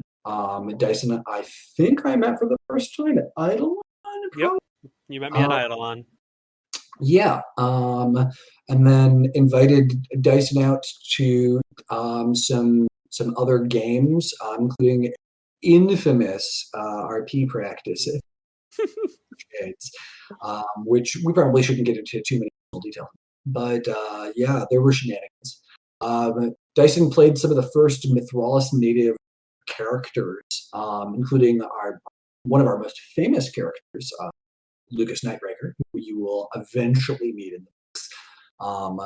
Lucas would arguably be the main character arcs of this story. So, oh shucks, that will actually end up playing. I don't know, but Lucas very well may end up being one of the perspective characters in the future, and very, very possibly, like for our like second gen story, may actually be the character of the series. Yeah, Lucas is pretty dreamy. Oh, yes.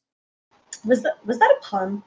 That was, Oh, and no one will know why. oh God, that's and then of course Kester, who I also met at Kester. I first time at a Strategicon convention while I was running a small Arcane Ascension game. Is that right, Kester? Yeah, the dueling tournament to Tournament recruit of people. the Broken Blade. Yeah, so we were running that tournament, and you showed up along one of our other mutual friends, and recruited you playing in the LARP, and you've been a tremendous influence on the game, especially playing Jace, who is probably one of the most infamous characters in our game's history. So we'll have to see whether or not Jace or not. Jace is sort of like Avatar for like other universes and stuff. So we'll have to discuss if we'll insert Jace into the story. Sal, you're breaking up. Yeah, I was just typing to you on Messenger. You need to speak a little closer to the mic or turn up your sensitivity a bit. All right. Can you hear me a little bit better now? Much. Yeah. Okay, I moved a little bit closer. Yeah, Jace is kind of a Hoyt character. That's a good way of putting it. Kester's absolutely always legendary. So yeah, I think did that cover all of our various PCs here? Them? Yeah, I think so. So that was a long tangent. Are there other questions? Somebody asked, so Dawn, did you actually play the sword Dawn? How would that work? So the sword Dawn has been played by multiple people. The first person who played the character was interacting with Dawn, our current Dawn here, while the current Dawn here was PCing a character that was holding the sword, and then at some point this Dawn took over actually playing the character of Dawn as well. I'm upset about it a little bit. You're upset. Why are you upset, Dyson? You know why I'm upset. Oh, yes. Okay. So that's spoiler territory, so we're not going to talk about it too much. But yeah, things have happened. Whether or not that will play out in the books the same way, probably not. We'll see. That was kind of a LARP convenience thing. Any tips for GMing a tabletop RPG? I will put out things in more detail later because I might actually release tabletop stuff. But my general advice to running any game is let the players have a good time. This may sound super intuitive, but the players are going to have different ways of enjoying it. Some players really like doing min-maxing shenanigans. Let them, to some extent, as long as they are not robbing fun from other players in the process.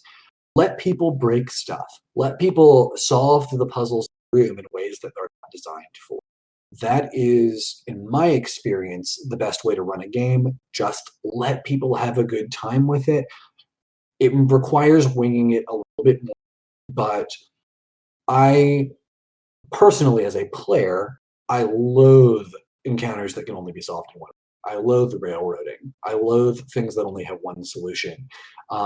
And I tend to find that players, when you give them options, will come up that are the first thing from anything that you had thought of in advance. Doesn't mean you shouldn't prep. You should still prep. But giving people the flexibility to choose how they want to experience the game lets people come with creative things that will make stories that are interesting than just going with, a boxed solution. Yeah, I mean, so Kara's casually breaking every puzzle is a part of my philosophy there. Corin does it just in different ways. I try to write characters that are reflective of my philosophy on the subject. So let's give one of my favorite examples. So I like to have characters that solve problems in different ways. If you have a door that is covered in runes of words and then there's a keyhole, some of the people are going to go find the key to the door. Karis is just going to punch through the wall next to the door, or possibly just punch through, depending on how strong the words are. Corin is going to look at the door and reverse engineer the runes on the door, write them down for later so that he can make door words, and then possibly turn the words off. All of these are valid approaches. There are plenty of people who are going to come up with even weirder ones. If you've got somebody like Sarah there, Sarah's actually going to be modeling what the intent of the encounter is and figure out how she can get herself the most points. These different approaches are reflective of different PCs that I've run into over the years, and also just humanity in general, in my experience. I believe that I've told a story on the Discord previously that the Karis method of problem solving is the Andrew method of problem solving in tabletop games. As the game that I'm currently running for Andrew, he has on multiple occasions, through luck and randomness, somehow managed to bypass whole death traps in the most Karis ways possible. So Karis is a little punchier than I tend to be because I tend to try to make friends with all monsters. I guess Karis does to some extent too, but I do try to one-shot encounters too. That's true too. I do have a Karis-ish style, but I would say that a bigger part of that in your games, Caster, is I try to work everything, absolutely everything. I had no choice in getting Nick Padell as my name. I am very happy I have Nick Padell as my narrator, but that was Podium. Why did I change the name to Corwin? A few reasons. So Corwin is a very famous character. You're breaking up again. Can you hear me better now? Yeah. I may just have bad reception in general. My internet here is not fantastic. It sounds like, because you keep getting a little bit further, so it sounds like you kind of lean back or. I'm pretty leaning forward. All right. Don't know then. I will try to enunciate. Part of it's also that my throat's just dry because I'm talking. Drink water. I am. I've gone through bottles. I've gone through bottles and bottles. But thank you, Ray. So why did I change the name Corwin to Corin? So part of it is that Corwin from the Amber books is super famous, and anytime you use a super famous character name in other books, then it's going to draw people's attention to the similarities there. And my Corwin is not a lot like the Corwin from the Amber books, and I didn't want to have that comparison. Corwin is also the name of my cousins who passed away at a young age. And so to some degree, it is a tribute to my cousin Corin, who passed away years ago. So that's a personal reason for it. Those are the main reasons, I'd say. So let's see. Are nanotech prosthetics a thing? Yeah. Yes, those exist. Am I cutting out in mid-sentence? Yeah, that's probably just a reception issue, though. I do need to hydrate more. Have I tried VR? Barely. I get motion sick from a lot of types of gaming. I am really interested in trying Beat Saber at some point, but I haven't yet. Is there anything like a bag magic in the Arcane Ascension universe? The closest is things like the Jaden box as an item. With things like travel sorcery, sort of similar stuff, but nothing on the level of sophistication of bag magic in How to Defeat a Demon King. Would you find line of sight electronic systems useful and beneficial for LARP? Most of them are at this point too immersion breaking. There are companies that have tried to do things like augmented reality LARP gear that I think eventually will reach the point where they will be useful. At this point, I don't think the tech is quite there yet. But yes, eventually, I would like to see more augmented reality stuff. Whether or not we will actually do augmented reality LARP, or whether we will just end up doing VR MMORPGs where Reika and I are just trapped in a game forever, I don't know. That's just like 20 years ago. Actually, I have been waiting for VR gaming since I was a very small gamer. I'm super excited about it, and I can't wait to be really old and actually running around in a virtual MMO. I'm about it. Yeah, me too. We've talked about this before. We want our holodeck. Oh yeah, want it so bad. What's my favorite anime? I don't have one, but if you want an anime that is closest to my style, probably Roka no Yusha. So Roka no Yusha, or Roka Braves of the Six Flowers, is an anime that starts out looking like a very traditional, like Chosen One setup, where there are 6 people who are marked every generation to go fight the Demon King. And then they go to meet up, and there are 7 people that have the marks, and then it turns into a dead body. So I love those kinds of spins on premises. The magic system is also very analogous to Dominion sorcery. But yeah, I'd recommend Roku no Yusha. Sadly, there's only one season of the anime itself. The books, there's a whole series of books, and the books are good too. I haven't finished Mother. Don't spoil it. I read the first 2 books of Mother of Ego, but I'm back to book. You're breaking up again. I was just saying that I haven't finished Mother, so don't spoil it for me, and I will have to read it eventually. Sorry that my reception's kind of bad. I'm also drinking water. I'm trying, at least. Several people are typing. Yeah, I see that too. Thank you, Lord of Hydration. Oh, sweet goddess, the timeline. All right, fine. Make me. Okay, this might even be because I have a separate doc that I scheduled, but I changed it. Okay, so let's see. He has many different versions of the timeline. There are many different documents that are like, no, this is old. No, this is still old. No, this is bad. I have like dozens and dozens of documents here. For the end of book 2 is when nailed it. The problem with being so precise about these kinds of things is you open up the opportunity for holes. Yeah, absolutely. The more precise you are, the easier it is to make a mistake. I absolutely do have a week-by-week schedule somewhere. I'm trying to find it. I have too many docs here. Where's my outline? I mean, for the more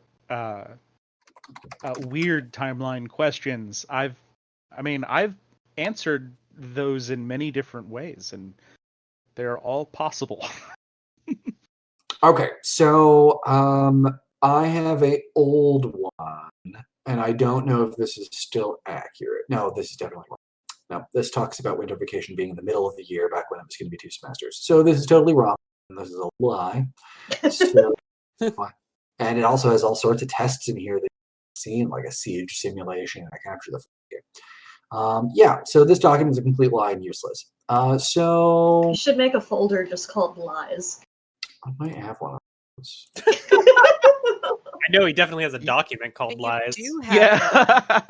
I do in fact have a Dominion of Lies lore, which I think the whole thing was in Rot 16, Rot 13, something like that. Yeah, it was all encoded and ridiculous. It was great. Okay. No heisting. I think after decoding it, I think the entire lore had nothing to do with the Dominion, but was just like step-by-step instructions for how to contact the IRN Thieves Guild. Oh my It's true. God, that's right. Or the perfect stranger or the sharp line, yeah. Which I threw into a tabletop for Rue. It was a good time. Rue, you have a question up here. It's like, so we see that people emulate Legends and play Vigilante through Blackstone Bandit. Are there more attuned doing that kind of thing? Are there people emulating Rin or taking on other kinds of personas to fight crime or do crime? Ooh. Well, there is the Green Guardian, or that sort of thing. There are other examples of people like vigilanteing or superheroing or things like that. There's somebody in Dalinos named Fushigi no Ken. That's a fun one. So yes, there are other characters like that. I don't think we've got anybody masquerading as Rin, although that would be really funny. But yes, there are other like superheroes, vigilantes. Okay, All very right. serious. My partner needs to go to bed because work in the morning. So Okay. I'm going to be getting off. Everyone else, enjoy the rest of the chat. Night. Night. Good night. Is Corin having trouble telling up colors of various mana types because of him being colorblind? That is a contributing factor. And yes, 2 semesters was original. I was going to do a 2-semester year originally. Yes. That said, I have been saved by the fact that 1 semester years are technically a thing. I had to look that up. So yes, there are places that actually do that. I don't know why. I don't know why anybody would. Yes. If there was a purple shroud, what would you think? You'll find out. You'll find out. I'm not going to answer AstroTurf's question. It is a very good question. That's a good question. Could Karis cut the moon in half if he tried? Why would you put a thought like that into his head? No, Why? no. We need to Why not are let you him gonna do start that. putting these kinds of things? So it depends on the point in the timeline. All right, non-specific. We need to have a talk. Yeah, Karis could cut a lot of things in half. Karis absolutely should not, under any circumstances, cut in half. But it depends on what point in the timeline we're going. It's not whether or not Karis could in most cases. It is more about a question of whether Karis should. Or would. I don't think he would. I'm with Ray. Yeah. So yeah, that's a pretty good Karis quote right there. Are there any- It's a good question. That's a good question. No. I mean, I like how we all know a question that is. I'm just in this chat for the trash talking the deities. Oh yeah, you should. I mean, that's always been my bag. I'm just saying, Eritar is the best deity. How good of a Lars in his prime? Pretty darn Very good. good. Yeah, Lars is good. Lars is an excellent fighter. Better question: can he cut stars? Yes. At certain timeline, yes. I agree with Fire Spear. Oh, What kind of price could Lux sell Dawn for? What a great question. Excuse me? That's not a good It's question. called priceless. There's some things money can't buy. The question is, how long would he live if he tried? Yeah, that's a Who would want to sell me? Right? so rude. Once you have me, that's it. How scary Yeah, is you a man Karen in a fist fight? Pretty scary. What amount of money is worth it? Hey, you are in fact priceless, dear. Is there anything that Karis could cut? No. Well, I mean, yes, Texas, of course. There are many things actually that Karis can't cut. Like, I'm pretty sure that Karis can't cut and run. Depends on the situation. Karis can run pretty fast. I mean, he'd be noticed, but good job, Ray. Thank you. I appreciate the what's my rating on that pun? 2 swords. Yeah. 2 swords is your Two swords. Okay, yes. Thank you, AstroTurf. You are correct. See, Astro gets me. I'm gonna drink some water and I'll be back in a minute. You may chat without. Ooh, quick, let's talk about him. Okay. I can still hear you, Ray. Damn it. That doesn't mean you can't stop talking about him. Like, I've never. It's my job in life to talk about him behind his back or in front of his back. What are friends for? Terran would win.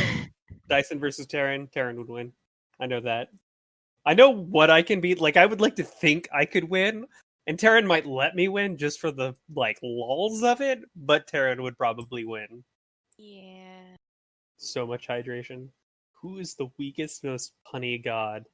Puny or punny? Puny? I don't know.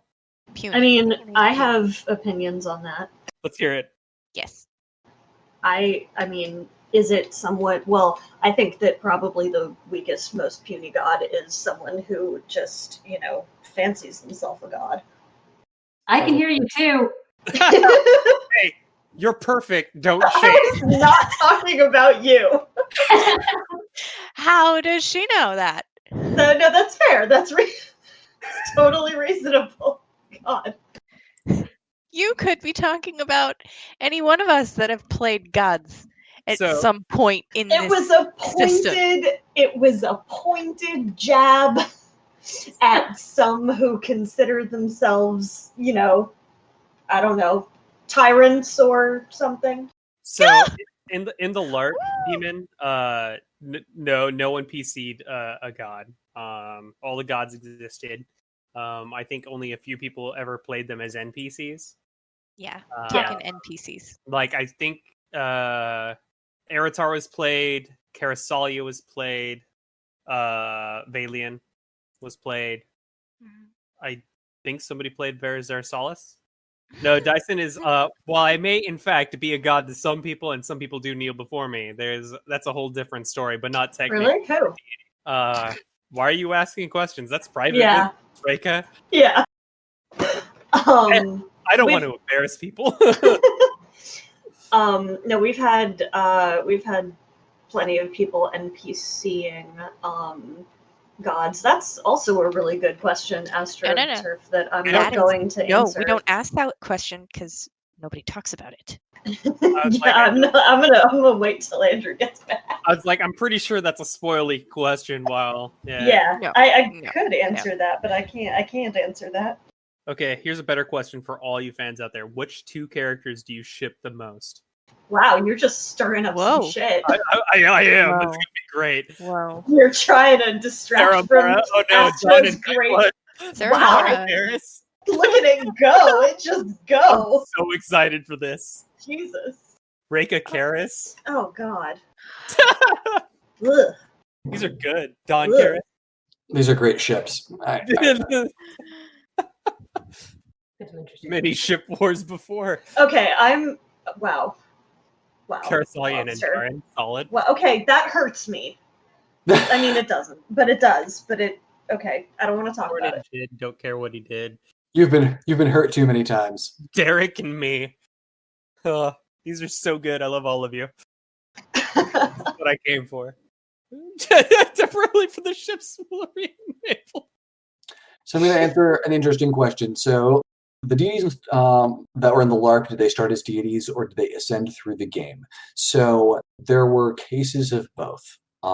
There were some specific people who ascended to godhood as PCs in the game, but the vast majority of the people are characters that you have seen in the story thus far as deities in the books. Those were already deities in the LARP when the LARP started. The LARP was later in the timeline than the stuff that you guys are reading in the books. What was the nature of the Teos gods' ascendant process? Absolutely not going to talk about that here. We said the same thing. I'm going to go through some ships and comment on. Okay. Mara is great. That's a good one. Dawn and Nightblood is hilarious. But ultimately, Nightblood is not good enough for Dawn. So Dawn and Karis, we'll see. Just keep reading. Maybe Reka / Karis. We'll see. Maybe keep reading. Karsalian and Darin. Hopefully that's canon. Maybe. Do they even? Corin and Jan, yes, obviously. Yes, popular ship there. Derek x Karis. Derek is too young for Karis. There's too much of an age diff there. They flirt, but too much of an age difference. Researcher x Karis is an interesting. I'll think on that. It's not the weirdest one I've seen. They've got some interesting chemistry there. Shout out for the poly answer. Oh well, I mean, so Karis is canonically poly. Reka also canonically. I don't know if I've told you that, Ray. But you have not, but cool. I'm down. Cornex Mara. I don't think so, but there's good support for it, but I don't think so. We'll see. Patrick X Mara more like we'll see. Dawn X Sword Shatterer. Depends on who you're talking about. You're probably talking about something from Diamantine that I'm not going to talk about here. Researcher X Lydia is great. I like that's a good one. Velis and Talion, super unhealthy. But, awful chemistry. I mean, hot in a rivalry kind of way, but would be incredibly unhealthy. But you know what? Karis is not good with relationships, so maybe that's the type of thing that would be appropriate. Yeah, kind of a kismesis thing. That makes sense. Dawn X every rock. Dawn and Rocks do not get along. Not like Karis doesn't get along with Rocks. Vellum X Shenanigans is perfect. Vinev and Sarah, yes, obviously that's perfect. Okay, so I'm seeing the Poly Dawn Reka Karis thing now. I don't know. So when Ray and I first talked about Ray playing Reka for the LARP, Dawn Ray was a possibility. I think where we've settled is that they have more of a sibling style relationship. Doesn't stop people from shipping what they want to ship, of course. I don't want to discount anybody's shipping, but I think book canon wise, Dawn and Ray are probably siblings. Yeah, I see that. I think it's important to have sisterly relationships or even close female relationships that are not built on either guys or romance. And having same-sex representation is also very important, but you gotta pick your battles. Swords metaphor. Yeah, I like it. Thank you. Perfect sword metaphor. Lydia and Taylor. Oh, go ahead. On that note, actually, I gotta my food's here, so I'm gonna jet. Thank you for joining us, Ray. I'm glad to spend some time with us here. Thank you. Yeah, no, for sure. That was fun. Bye. I Have a good will night. chat at you guys later, and this is all just really weird and really cool. And also, I don't know who AstroTurf is, but they're amazing. They've got the good questions. Well, you can do one of these yourself when you books in this setting. I'm not as much with the social as you are, but maybe. All right, we'll see what happens. Thank you for coming by, Ray. Okay, have fun, guys. So back to shipping. So Lydia and Tammy is definitely a popular choice for the Broken Mirrors books. We'll see. I don't know if Dyson. Velamex Melt Lake, not too much of an age. Melt Lake is a lot younger than I think most people think Melt Lake is. Melt Lake is probably like 30s. I'm giving timeline spoilers now. No, Melt Lake is probably 30s. Vellum is probably 50s or 60s. Vellum is a lot older. Melt Lake X Lake. That's a whole different question. You will eventually see how that happened. So look forward to that. People X drinking water is, of course, the most important chip. I'm scrolling down. Cryptid, thank you for drawing a little picture of. Yes, you definitely do need to have a recording of me saying back to shipping. That is the most important thing that I've ever said. Yes, AstroTurf, I have accidentally all but confirmed-ish a time range.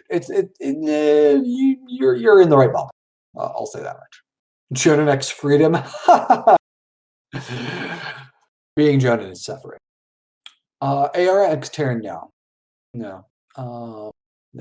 just never. That's just no.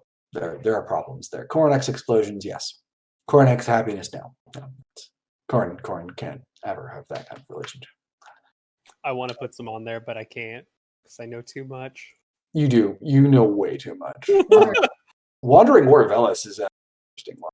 That's actually kind of a cool ship. I like it. That's a creative one. Teft and Organ had a relationship of some sort. I'm not going to give a lot of detail on that, but yes, they had a thing. Oh, I don't want to make you sad. No, people can be happy. People should be happy. There will be points of happiness in these books. There will also be points of come up for certain books, so you can look at that as well. Delsus Melt Lake would not be a proportionate relationship. There's a power dynamic there, but creative, interesting. It's funny that you say a lot rides on that for Asphodel and Karis, because there was a point in a tabletop game where Asphodel literally carried Karis around like as a mount. So that's funny as a pun. Asphodel Karis is an interesting ship. That's canon in another universe, maybe. I don't think anything like that's going to happen. You never know. Virex Sulex Evalian. Oh, that would be messy. That's not a fun ship. You don't want those two people in the same place at the same time, and very badly, like everybody. Nobody would enjoy that ship. The Wandering War might. The Wandering War might, in fact, enjoy it. Will Cecily finally make some? Maybe. That is maybe. Good question. Wood X Researcher is not a relationship. Corin and Zorian from Mother of yeah, they probably get along okay. Depends on what point in the timeline. But problem is they're both really antisocial. They would, unless there was a good reason, they probably would never actually like end up talking to each other. So if we had some sort of AU where Zorian was just going to Lorien Heights as a student or whatnot, I don't think they'd have that contact. If Corin was stuck in the Mother of Learning time loop, then they would have some interesting dynamics with each other. I'm heading to bed, everybody. Take care. Have a wonderful night. Good night, Dyson. Thank you for joining us. Yeah, I have work in the morning. Oh no. Go. Good night, Don. Good Thank you for night. joining. Good night, everybody. Good night, Cryptid. Good night, Space Eel. Good night, Cathian. Good night, Lobster. Good night, Descent. Good night, Cryptid. Good night, Fire Spear. Good night, Zigzag. Good night, Demon. Don, why are you perfect? Good night, Groot. Wait, can Dawn experience night? We'll deal with that later. Good night, You Carlo. can come join us and answer more questions another Good night, time. Lejo. All right, I go now. Bye. Swords. We're awesome. Carrot Sword Harem is definitely the true ship for this series. You can get a good night. Good night, Liam. There you go. Good job, Don. Well, it seems other people are fading out. I will still be here for a little bit to get at some point. Carrix X Power, that's an interesting one. So power has never really been a huge problem for Karis. up until the events on Kaldwin that are happening in the books. Karis in the War of Broken Mirrors book was already powerful enough to do pretty much whatever Karis needed to do. And Karis finally needs to start pursuing power during the War of Mirrors book. That places. You'll see some interesting things with that in Soulbrand. I mean, Sheridan and Derek is an absolute mess of a ship, but a good ship. Lux Touch and Karis, not really. There's some interesting parallels there, but no, Lux Touch and Karis, personality-wise, they wouldn't mesh. There are elements of that. Cryptid, your spoiler thing, I would not support that spoiler ship because of the same problems with it that Karis already mentioned. If they were the same age, then yeah, it would probably work out better. Karis Ex Vellum is also age diff stuff that's I don't think work out. Their personalities also just don't really work together. Have there been any other cameos aside from the Mother of Learning cameo and Simon from Traveler's Gate? Yeah, there's a Lyrian Wrestler cameo, Diamantine. So sorry, minor Diamantine spoiler there, but yes, Lyrian Wrestler Ascend Online has a game. Do you think there's room for Jonan as well? You'll have to look into that in the future. There's maybe some room. They have an interesting dynamic. Karis X Andrew, come on, no self-cessed ships, guys. Come on. Joan and Lydia is another interesting one. There may be room for that, maybe not. Mizuchi and Delsis, nah, probably not. Their personalities wouldn't mesh very well. Yeah, you probably should be afraid to be in those battles. Delsis is not a particularly stable person. So yeah, even by the standards of my series. Mizuchi and Arachne, maybe. That's a little bit possible. Who would you even ship Mizuchi with? I mean, like Frieza. I would ship Mizuchi with Frieza. That's my answer on that. Mizuchi Tristan, no. Wow, this got into shipping talk like real deep. I'm not going to complain about that. I just find it funny. I guess it's an easy discussion to have. Thank you. I'm glad you appreciate my Dragon Ball. Do Godbeasts ever get together for a barbecue for kids? No. I'm going to go with no. Who to ship with Tristan? That's an excellent question. So from my perspective, I like to ship people broadly in the same age bracket. That would be Denny or Derek or characters like that. Vera maybe. I did not pick the narrator for the. Nick was picked by Podium Publishing, my publisher. Yes, that is an accurate depiction of Velas. How much does Tristan actually care about Corin? What an awful question. I love it. So you're going to find out some more. I don't want to spoil too much, but relationships between Corin's family members are complicated. Tristan X Power is a great ship. That is a very appropriate ship. I'll say that much. Yeah, the Godbeasts definitely do not take time. How opposed would Seiryu be to someone riding her battle? Depends on the person and the circumstances. If it was an actual Seiryu, actual Seiryu is so large that Seiryu would not even notice a person riding on her into battle because Seiryu is, like miles long.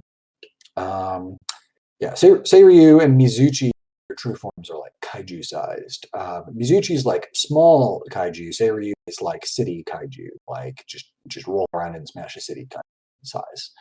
Sheridan X Tristan is a perfectly reasonable ship and would make some good fanfic material, possibly some canon material. We'll see.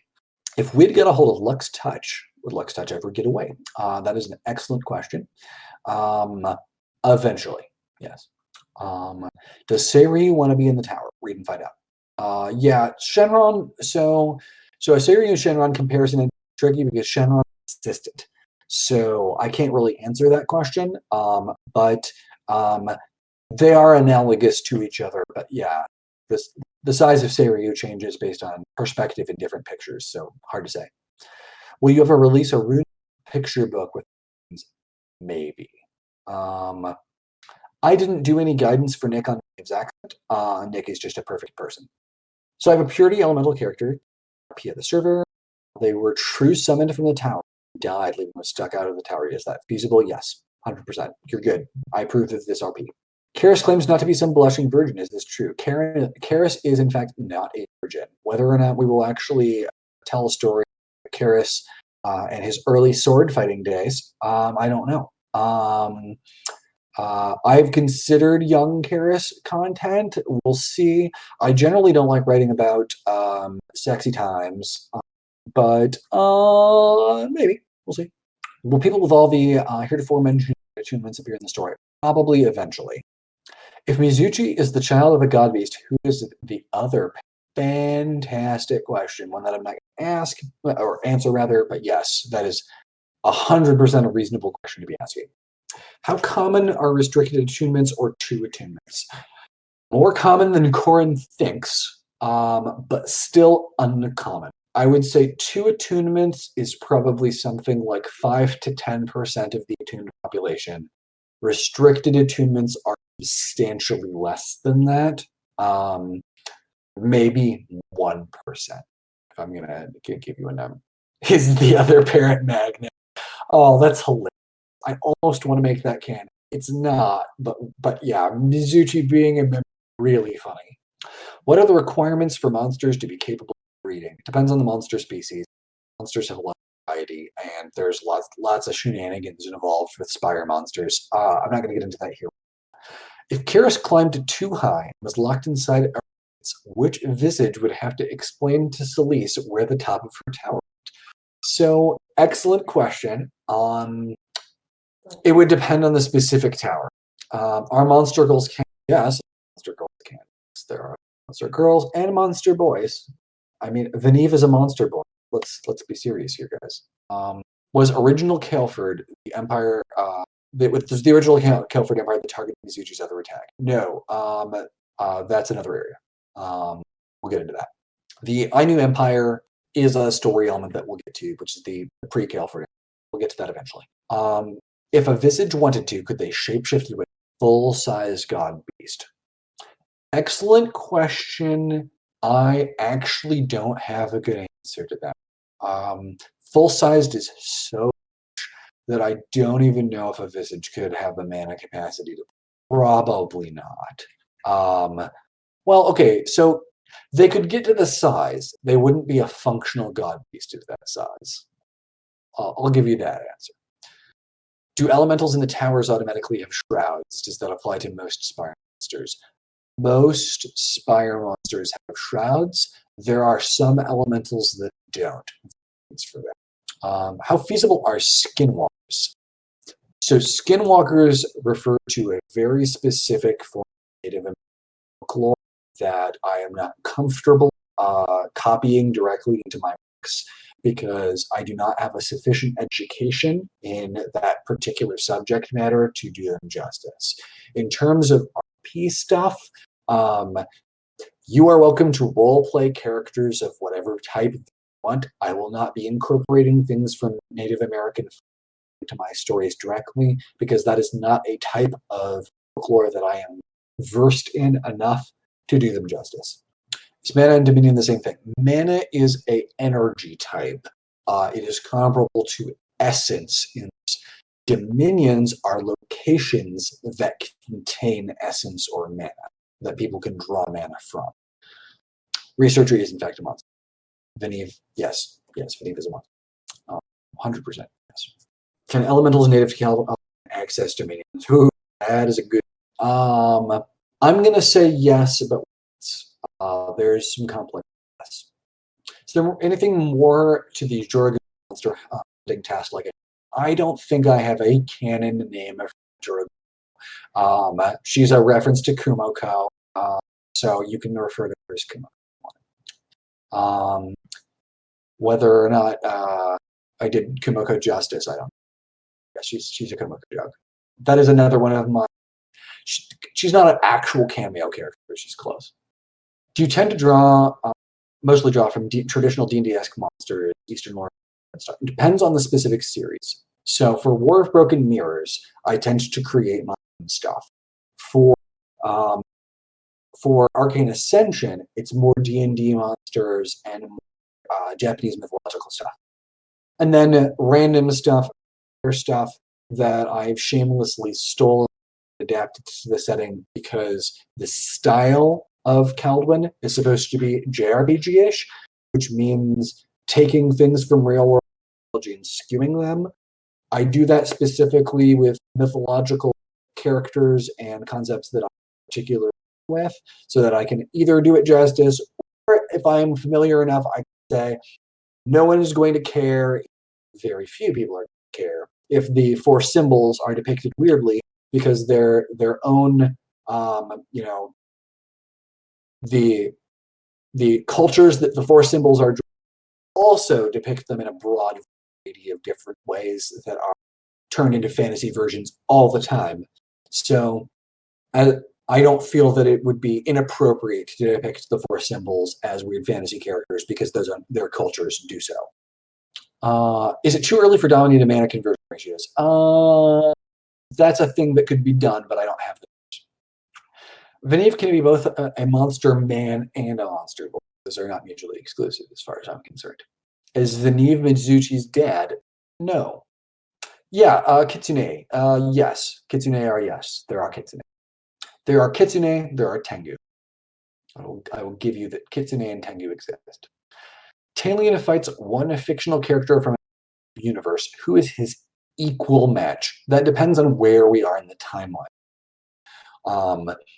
I mean, the cop-out answer is that Velis usually is. But in terms of another universe, Kaladin Stormblast at certain points in the time is a pretty good matchup. I would say a Kaladin versus Talion matchup would be a solid matchup at War of Broken Mirrors era, and Stormlight Archives 3 or so. Oh, yeah. How rare is the totally not beholder for copyright eye tentacle monster in Spires and Light? They're relatively rare. They're actually a pre-monster. What did I use as the inspiration for the Tower Society, the four symbols?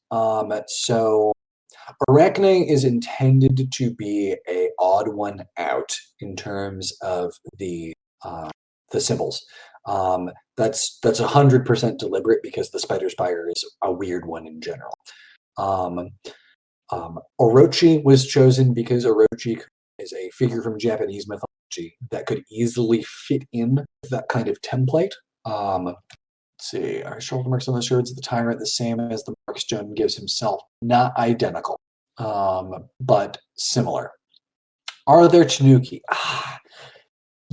Probably. So I'm iffy on Tanuki because their depictions tend to be so heavily sexualized, like in weird ways that our Westerners would not appreciate. So I don't really want to describe. I'm iffy on that. We'll see. What is the biggest thing that Reika can suplex? That would be a ghost train. Reika can suplex a ghost train. Let's see. Would Karis fight for the Stormcloaks or the Imperials in the Civil Sky? Probably Stormcloaks, although he honestly would not want to get involved. Karis would not be happy with me kind of like interfering. Versus questions are fine. You can ask some versus questions. Tom Bombadil is terrible for any kind of versus scenario. Like Tom Bombadil is like ludicrous. Let's see. How would Karis react to seeing a shard blade in action with their power? Their similar powers. Karis would not interpret a shard blade as necessarily being similar to the Dominion Breaker. So there's some interesting stuff going on with it. So if he saw a shard blade, he would be absolutely horrified.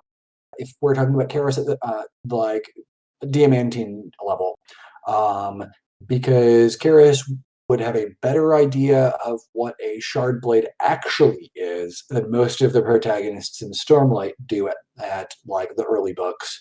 I don't want to give Stormlight 3 spoilers for people who haven't read Stormlight 3.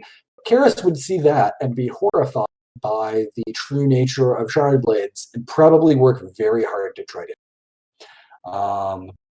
Full power Rin versus Ayara in a straight.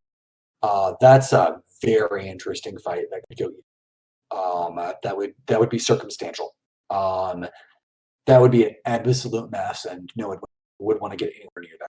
That would be like terrifying. Full power Rin and ARA is a good matchup. That's a close matchup. Weirdest or most esoteric monster in canon? That would be the gazebo. Let's not talk about the gazebo. What color lightsaber would Derek have? Well, I mean, he'd have 2 lightsabers. I mean, he dual wields. Personality matching lightsaber. It's a tricky one. Probably purple. I'd lean purple. But I could be argued others. Possibly yellow.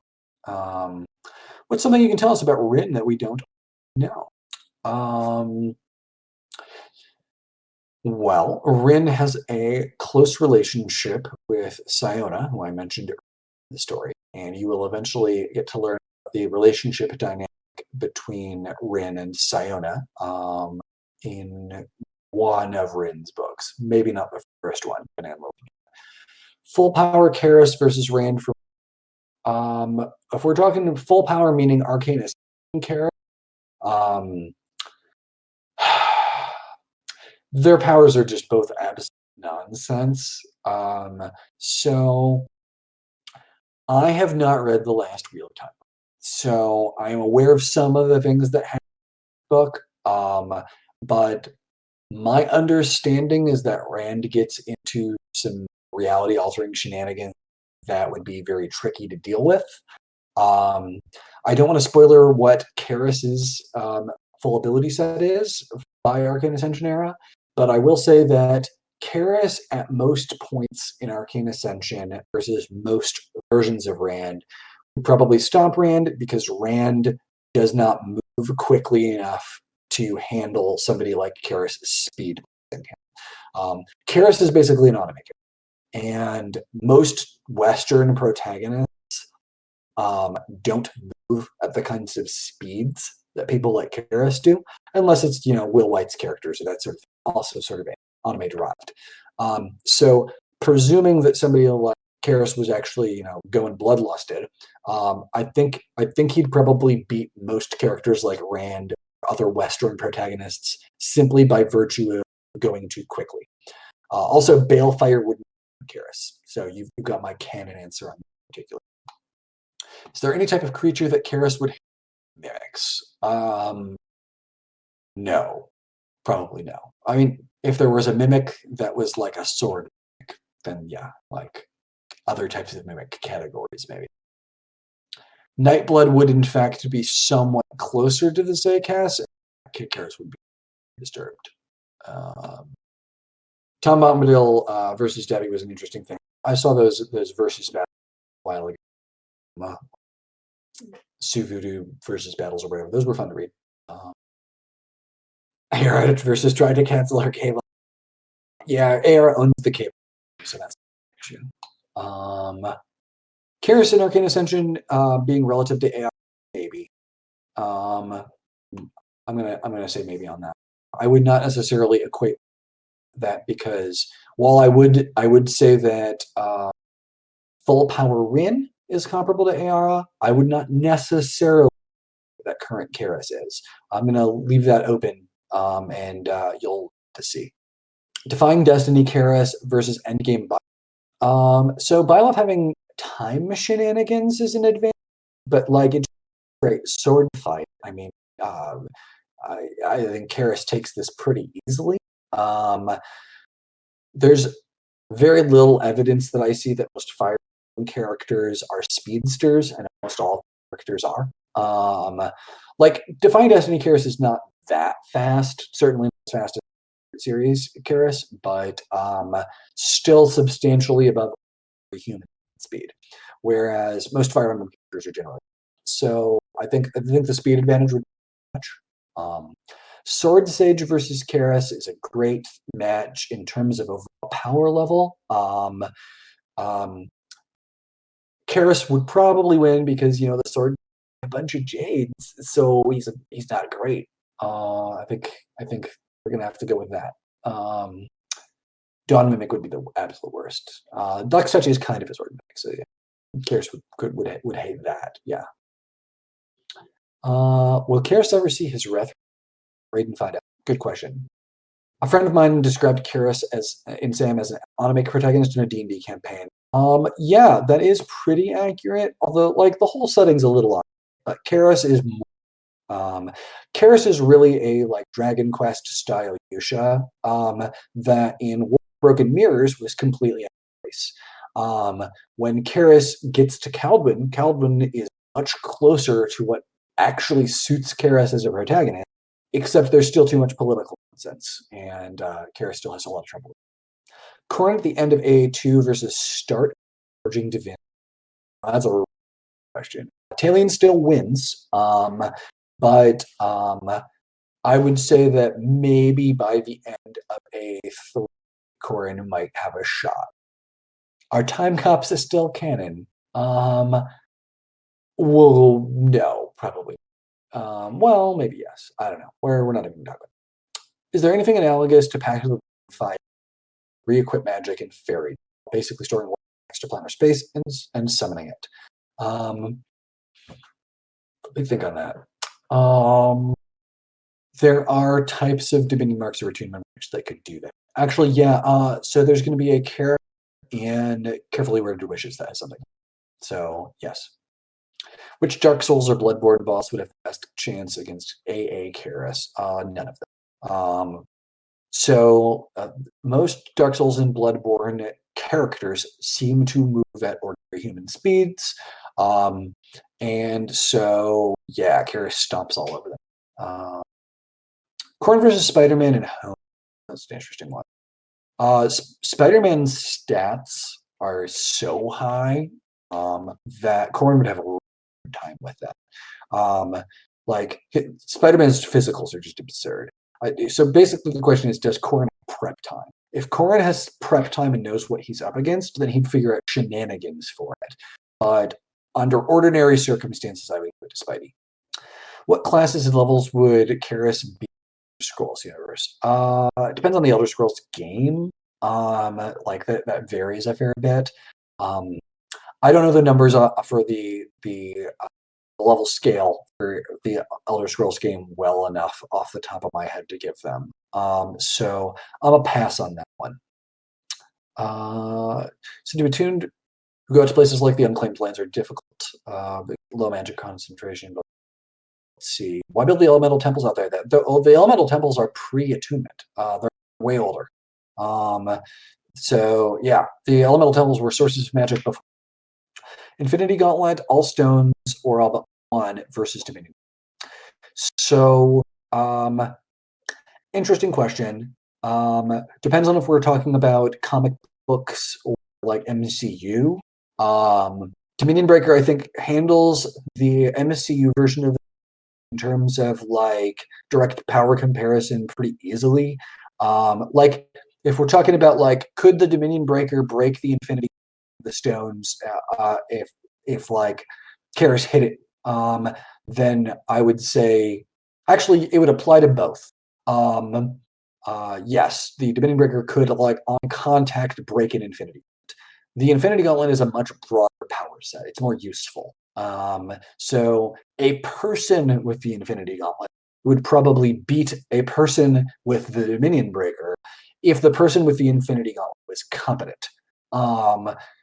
Karis would beat MCU Thanos. Karis would probably not beat comic book Thanos, although that would be a tricky. Tabitha has pointed out to me that Thanos at one point was arrested in a Spider-Man comic, so maybe Karis would beat that. Let's see. Oh, you meant the 10 Easy Steps universe as opposed to. That's funny. Yes, Karis would be absurdly high level. That have something like a Dominion Breaker class. Maybe the Yusha class. I could. I'd say yeah. Karis might actually be class, and that's plausible. And level 999, something like that. Karis is like ludicrously. Good night, Lav. Let's see. Do the elemental temples exist for attunement sorcerers? Yes. Yes, they do. If Karis had an attunement, what would he want if he had no powers? Soulblade is the most analogous attunement to his existing ability set, or Executioner. He would want Soulblade more than he would want Executioner. Do you have a general notion in mind for how friends would each fight if they reached the same level of power as Karis and Rin? Yes. Yes, I do. Would Karis kill MCU? Good question. He would probably cut off the gauntlet hand, and then go from there. Karis is weaker than Squirrel Girl because Squirrel Girl is a reality-altering character. Is capable of beating any opponent off screen. So yeah, Karis loses to Squirrel Girl the same reason else does. Ah, yes, the Thanos copter. What's the advantage of Soulblade over Summoner? So Soulblades have different passive abilities that they get from having the attunement itself. And the ability to throw summons into items gives you more passive benefits than what a summoner usually gets. So summoners have a lot of flexibility in terms of like spells that they can get access to, and they're better at just straight up summoning because they don't have the huge cooldowns that they have to deal with.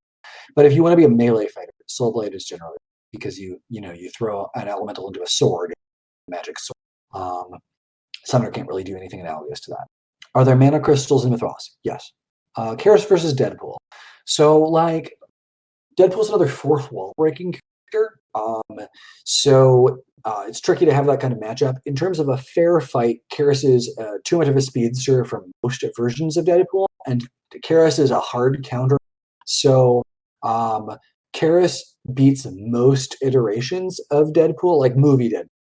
Karis would beat movie Deadpool because movie Deadpool is that fast. He's like borderline bullet time. I'm talking about Arcane Ascension Karis here, by the way. Whereas earlier Karis would probably lose. Like Weapons and Wielders, Karis is a pretty good match. MCU Deadpool. There are versions of comic book Deadpool that are just absolutely ludicrous that would virtually everyone, like Deadpool kills the universe kind of. So yeah, Deadpool has Toon Force. It's really hard to beat somebody with Toon Force. Let's see. What conditions or personality traits really as Karis to start off a fight trying to kill his opponent? Excellent question. Spoilers for Soulbrand. So look forward to that. Can summoners make contracts for physical, or is that a nod to Sarah getting in? It is theoretically possible to make contracts, but it is rare and doesn't work as well as something like does. Let's see. Do Soulblades need to spend mana during the time their bonded monsters are outside, or does the act of storing mana item over solve that? They do need to spend mana to summon them, but there's no upkeep cost once they're out of. Soulbrand, yeah, early 20. Thank you. I'm glad that you like the foreshadowing. I am going to take another break for a moment. For a second. Shortly. All right, let's never mind that. All right, I am back. Probably not for too much longer. Food at some point. Let me scroll back up and find some additional questions. Could Karis be contracted? Read and find out. Yep, let's definitely read and find out. Cryptid, good night. I've already left. Sorry that I may have missed that message. Night to Fire Spear as well. Do I plan to do more sessions like this in the future? Well, that's a maybe. Finding the right time for this is tricky. Probably, I'm not going to commit to it, but probably do one for Arcane Ascension 3's launch. Maybe some Realtors 3's launch. I don't know. Maybe I'll just drop in on occasion. This we'll have to see. Let's see. What would Karis, Corin, and Sarah describe as the ideal attunement function / mana types if they got an artificial attunement? It's tricky. Corin would, of course, say all of them. Corin would want all of the powers.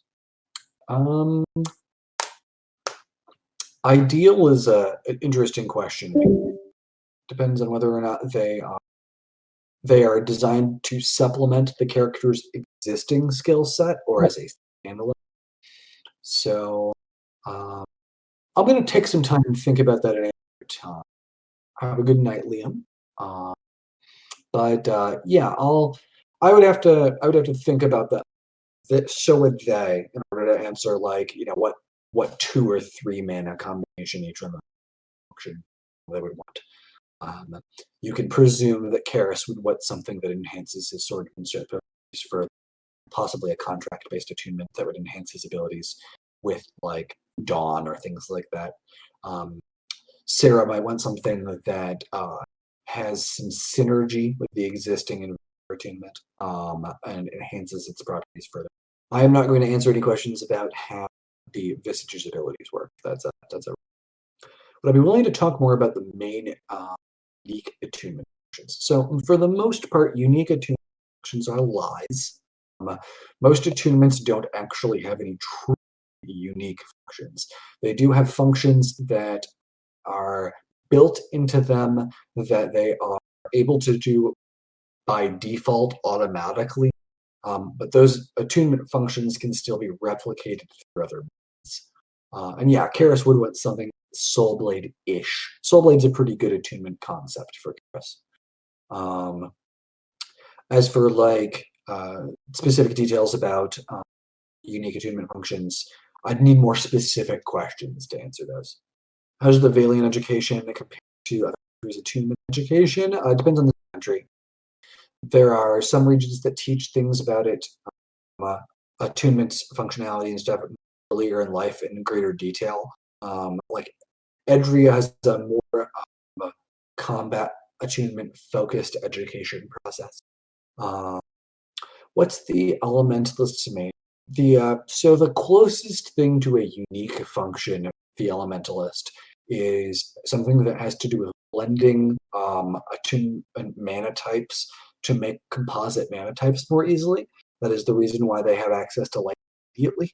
It is a function that is designed for adding the right amounts of mana together from the other mana types it has access to in order to automatically generate. Could a soul blade bind Karis to his sword? That's really the contract question. It would be effectively the same answer as you can contract Karis. So that's a read or find out. Read and find out. Sorry. My voice and coherence are both allegedly. So I'll probably call this soonish. Could we get the Wavewalker attunement in terms of the unique? I don't think I have a canon answer to. Tef mentioned simulacra require that half a dozen mana types. Does that imply that simulacra macro shaper does directly rather than just a spell by shapers and similar? Yes, that is correct. Simulacra is a more like a macro function. It is possible to make simulacrums through other means, but shapers have an automated, or macro is actually a better way. I like the use of macro. Several people are typing. Do simulacra ever rebel against their creator? Defendant? Yes, there are circumstances of that. That is not generally true for the simulacra created by shapers, but simulacra is a term that is used for a large variety of different things, and there are cases for some types of simulacra. What kind of powers could someone pick up from World Cutter if they bound themselves to it in a Karis-esque fashion? Read and find out. World Cutter is a plot item, and we'll wait on that one. What was the third use of simulacra Taft was talking about during the first? I don't remember well enough to answer that question, so I'd have to go back and read that scene. How do you develop an attunement specialization mark in technical terms? That will be addressed directly. Any other attunements that can make simulacra? Yes, but they're functionally distinct. But yes, there are other attunements that can make things that are like simulacra, but the same as shapers and simulacra. Is the reason why Celeste Lian doesn't work properly because Corin hasn't with it yet? No, that is not the reason. Oh, for the attunement specialization question, answer. The attunement specialization question be answered directly in Arcane Ascension. How hard would it be to get 2 attunements of the same spire? So you would do that by going through the spire and attempting to get the attention of the visage in some way. That is possible, but extremely unlikely. It is also possible to get 2 attunements by second judgment in a different spire and ending up with 2 attunements that are from the same spire. That is possible, but rare. Both of these are tricky. It is uncommon for that kind of thing. So the body of series of spells, body of iron or that sort of thing, are arbitrarily named. They are not necessarily going to correspond directly to what the real world material of that type would, the properties that it would have. There will probably be a body of diamond spell at some point in the story. But it may or may not correspond to what you would expect a diamond's actual properties to be. Who is my favorite visage? I shouldn't play favorite. Maybe win. Can you get 2 identical attunements? Read and find out. Is there a reason/benefit for someone to duplicate of an attunement? Yes, there would be, but I won't into that in too much detail. What is the Mender from the dorm meeting up to? Are we talking about Tommy Tom? He's not big bad at this case. Sorry. Tommy will maybe be addressed a bit. Oh, Venori already used Body Diamond. What would my ideal attunements or Dominion magic be? It's circumstance dependent. I generally lean toward and buff style magic. There's a specific Dominion I really like to see. So look forward to that. My Isekai protocols, it depends on the specific. Like I have lots of Isekai protocols. Isekai protocol for my own universe? No, I'm not going to tell you. There are voice commands involved, but we'll leave it at that. Kester believes the Isekai protocol as well. No. Sorry, Kester. Probably not. I might build some for you. Not that but the current Isekai protocols that I haven't. There are okay. If Kester got Isekai to Artenia, Kester would be protected by certain Isekai protocols, not on Mithril in current incarnation of the setting. But yeah, maybe I'll build some for Kester. Artenia would probably be a better place for Isekai. Honestly. Is there only one ascended attunement for each attunement? Real good question. I don't think I'm going to answer that yet, but it's a really good one. I like that question. You don't have to die cursing my name first. There are things in place that would make it maybe non-tarot, but yeah. The voice command stuff, you'd have to know the voice commands. So I'll see what other actions I can do in general.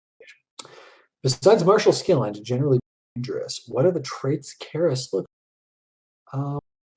Interesting question. Karis is, I'm not going to say Aero, but like pretty close to aromantic, and probably in the ballpark of demisexual. So Karis generally takes a long time to be.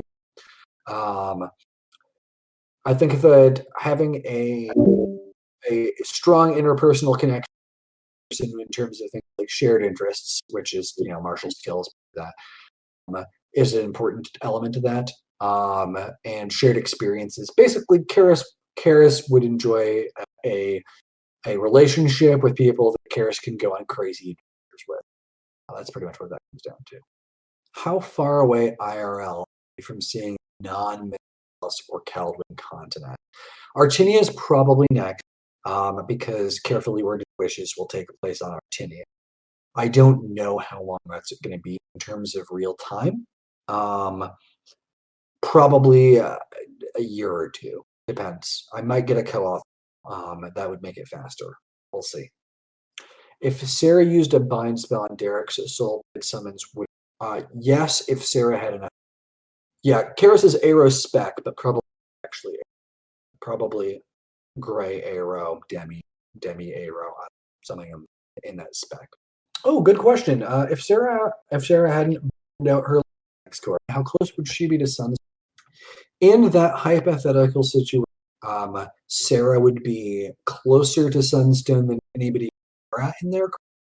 Probably almost caught up to Mara in the same ballpark range. Good night. Oh, well, my monitors just died.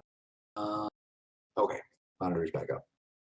Oh yeah, summoners are hyper. So we'll get into this, but like summoners and other contracts are just crazily broken, and the reason why you see certain people at the higher power levels at young ages, summoner and soul blade.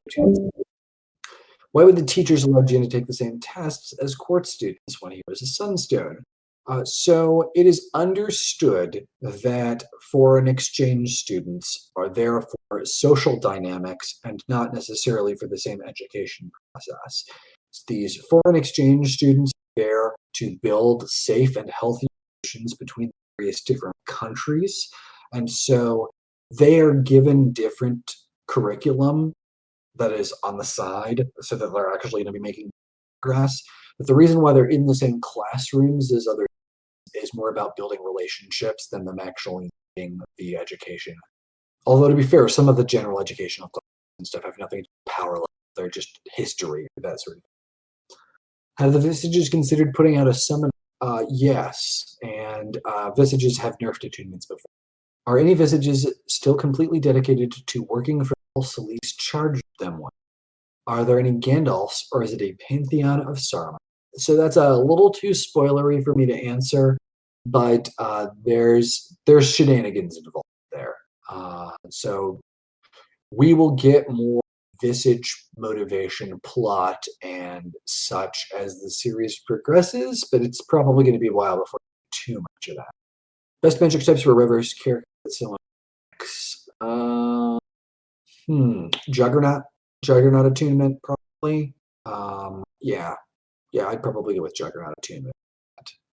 That'd make sense. Lots of transference, just bursts of throwing people around. Congratulations on Emeralds. I think I'm gonna go for a few more minutes, and I'm probably gonna call it. I don't know whether or not the book actually will be available at midnight Pacific. I actually have no idea. I probably knew it at some point, but I don't know. So I guess it'll be a mystery. Kester thinks that spider attunements are hidden among regular spider attunements.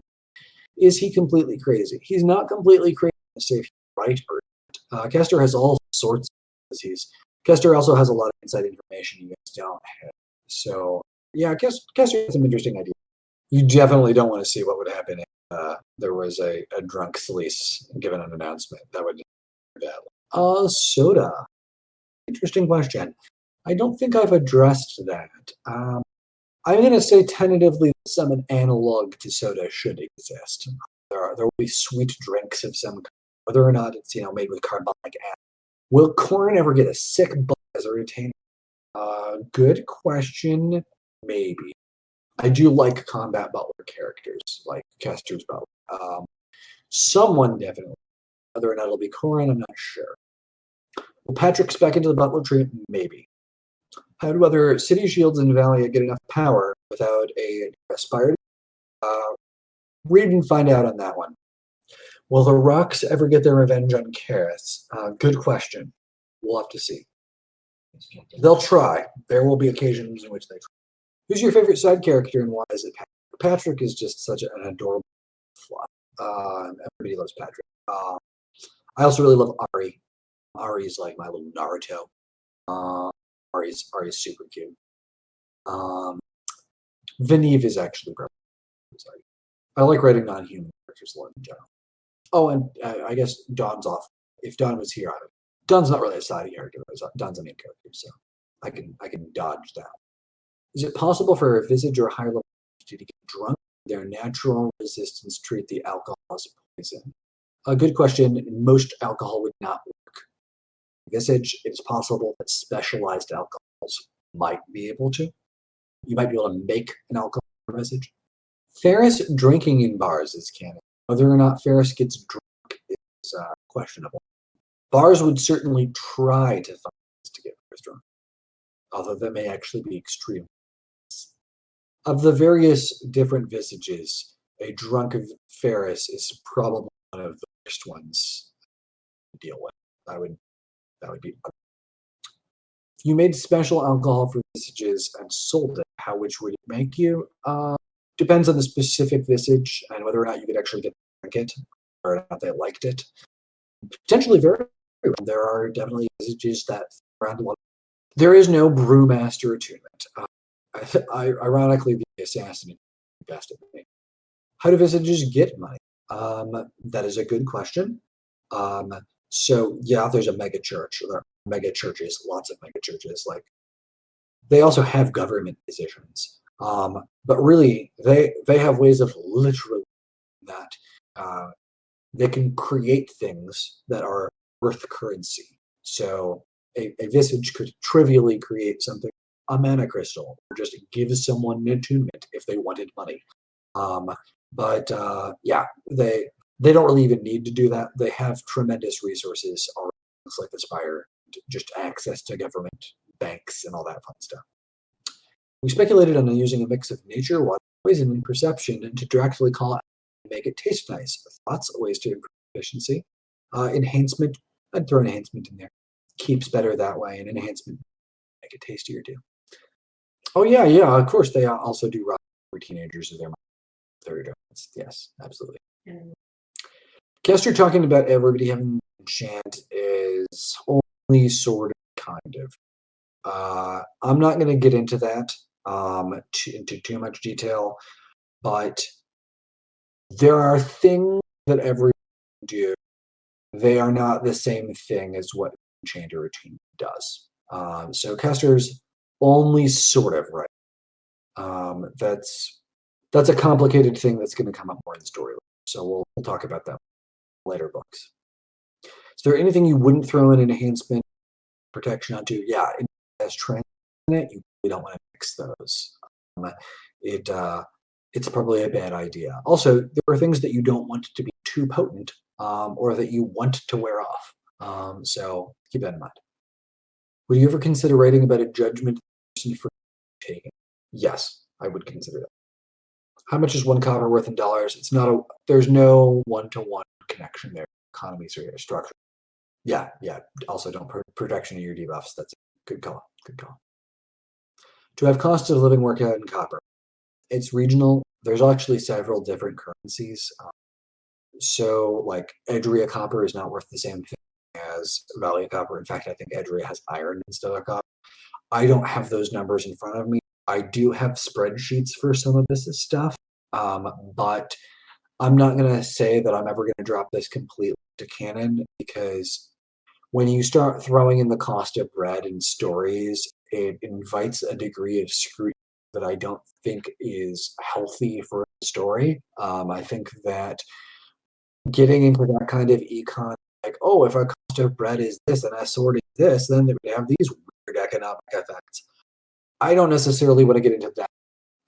So I do have numbers for some of it, but it's not going to accurately. So if someone gets a summon or soulblade and contracts something during their judgment, could they just ask the summon to recount the events to them? You may or may not actually be seeing something like that happen in one of the novellas that I've read. So yes, that's an excellent estimate of Dominion access for a person army sort of character.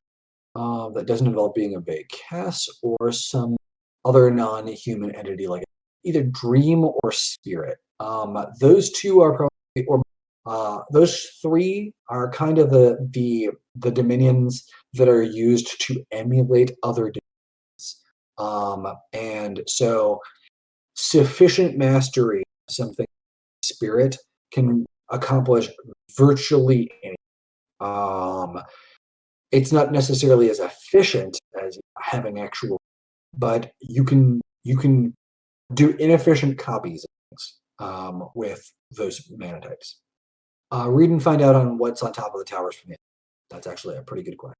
There is a cultural stigma against trying to do these, but some people absolutely try to do it. People have succeeded. There are ways to do it. But it's not generally considered wise. Do I have any more finished novellas? Nothing that is ready to be released. There are old things that would probably qualify as finished novellas, but nothing modern. Lydia's comprehensive barrier gives you garbled information if it's a different type of magic, speaking. It'll try to analyze spells that are other types, like spirit arts. Depending on the specifics, may or may not be able to portray useful information. If you asked Saria to contract with you during a judgment, she say yes. Problem. Circumstance dependent. What's the texture of a spire? It depends on the specific spire. They're not all the same. Serpent spire is like mostly smooth stone. Depends on the area of the spire. Astrodrift's question about robbing the Jaden box. So it's a combination of both. Karis definitely does not want things being taken, but also does not want small consequences of name. Those are both true. Could you bind something to your spirit in such a way that you pass it down to your children, such as in knowledge of things like that are hypothetically possible? Would you ever considering releasing those older books so I could? Yeah, we'll see. I might do an editing pass on some of the stuff like the J-Synth books and put them out eventually. I don't know. I'm very conflicted about it because I do want to give everyone access to more content. I'm sitting on like 5 books right now that are finished books that could theoretically be released, but they're not at the same quality level as my book. And I could take the time to get them up to a somewhat closer to the current quality level, but then that's time taken away from writing Ascension books and Weapons Wielders books. So I have to ask myself, is it worth spending the time to modernize those books and get them up to canon?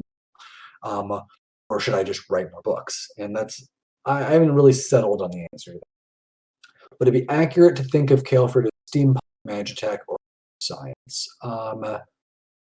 Steampunk slash magitech is a good way of thinking about it. They are higher tech than the rest of the cultures. They're actually higher than steampunk. They're probably closer to dieselpunk. I would say like early 1900s era tech with magitech. Did the loot from Kyastri make it to Paladins? Read and find out. Zig, I know you want to find out more about the writing process. That is a valid point, and I do think that there is value in seeing my terrible older work to see how my rating progressed. I will have to think about it because there's always the risk factor. Say I put out my Tyrant, somebody reads that first and is scared off from my works because it's not as good as my other stuff. I could release it in another format like or something, but I don't know. It's worth thinking about, but I would have to spend time like figuring out which elements of canon that I've changed that I need to modify. There's no way I could do it that would not be time, and so I'd have to think about it. A legacy bundle is something the Paladins have any dark secrets or dirty they try to keep hidden. That depends on the specific. Yes, some of them certainly do. Certainly all of my Paladin PCs over the years have. Would I think about sending it just to you? Probably not. I think that would be unfair. I've considered doing the white sand prose thing. Yeah, that's giving it to the mailing list or something is absolutely. Or doing something like Breaker website or something like that. Those are definitely options. Yes, Clamps, I'm still here, but I'm probably leaving in just a few minutes. I'm hoping that you guys will get access to Diamantine. I don't think I'm going to stay that. No, I'm okay. But I'm probably that's because my voice is getting tired. I need to eat. The Arbiter Attunement is not named after the Arbiter task, but that's a question. I've kind of overused that term, honestly. All right, let's get some final questions. Let's say I'll do questions. It's not exactly a coincidence. The Arbiter is a setting term in respects. It's more that I've named some other things after Arbiter because of another setting. But that's kind of more of a meta thing. First thing. Best character of mine to interview Joe Pod. cast. Probably one of the gods. That'd be very interesting. Getting their perspective on things. They'd be very evasive. They'd give interesting interviews. I'd say Eritar would be a fun person. Eritar has done all the drugs, so just assume that. Are there any companies that have tried to use Visages or God Beasts as mascots? I'm going to go with yes. There are. Yes. I'm gonna say yes, and we'll see more. Would your isekai protocols be enough to let you discover you've done? I mean, he'd be right to be angry. Yes, it's intentional that Kristen's achievement thematically opposite. Who is best boy or best girl? That's subjective, but I'm gonna go with Ari being best boy, and Dawn will be best girl. What is the number one piece of advice that you'd give a young? Oh, geez, that's a way to give me a bombshell of a last question. So I'm gonna say that my best piece of advice is draw from everything that inspires you. Read a lot, play a lot of games, find things that you love, and make sure that your writing reflects your life. Don't try to just write to market or write things that you think will potentially be successful.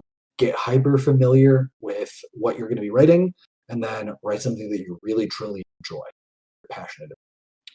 What color do you think science is?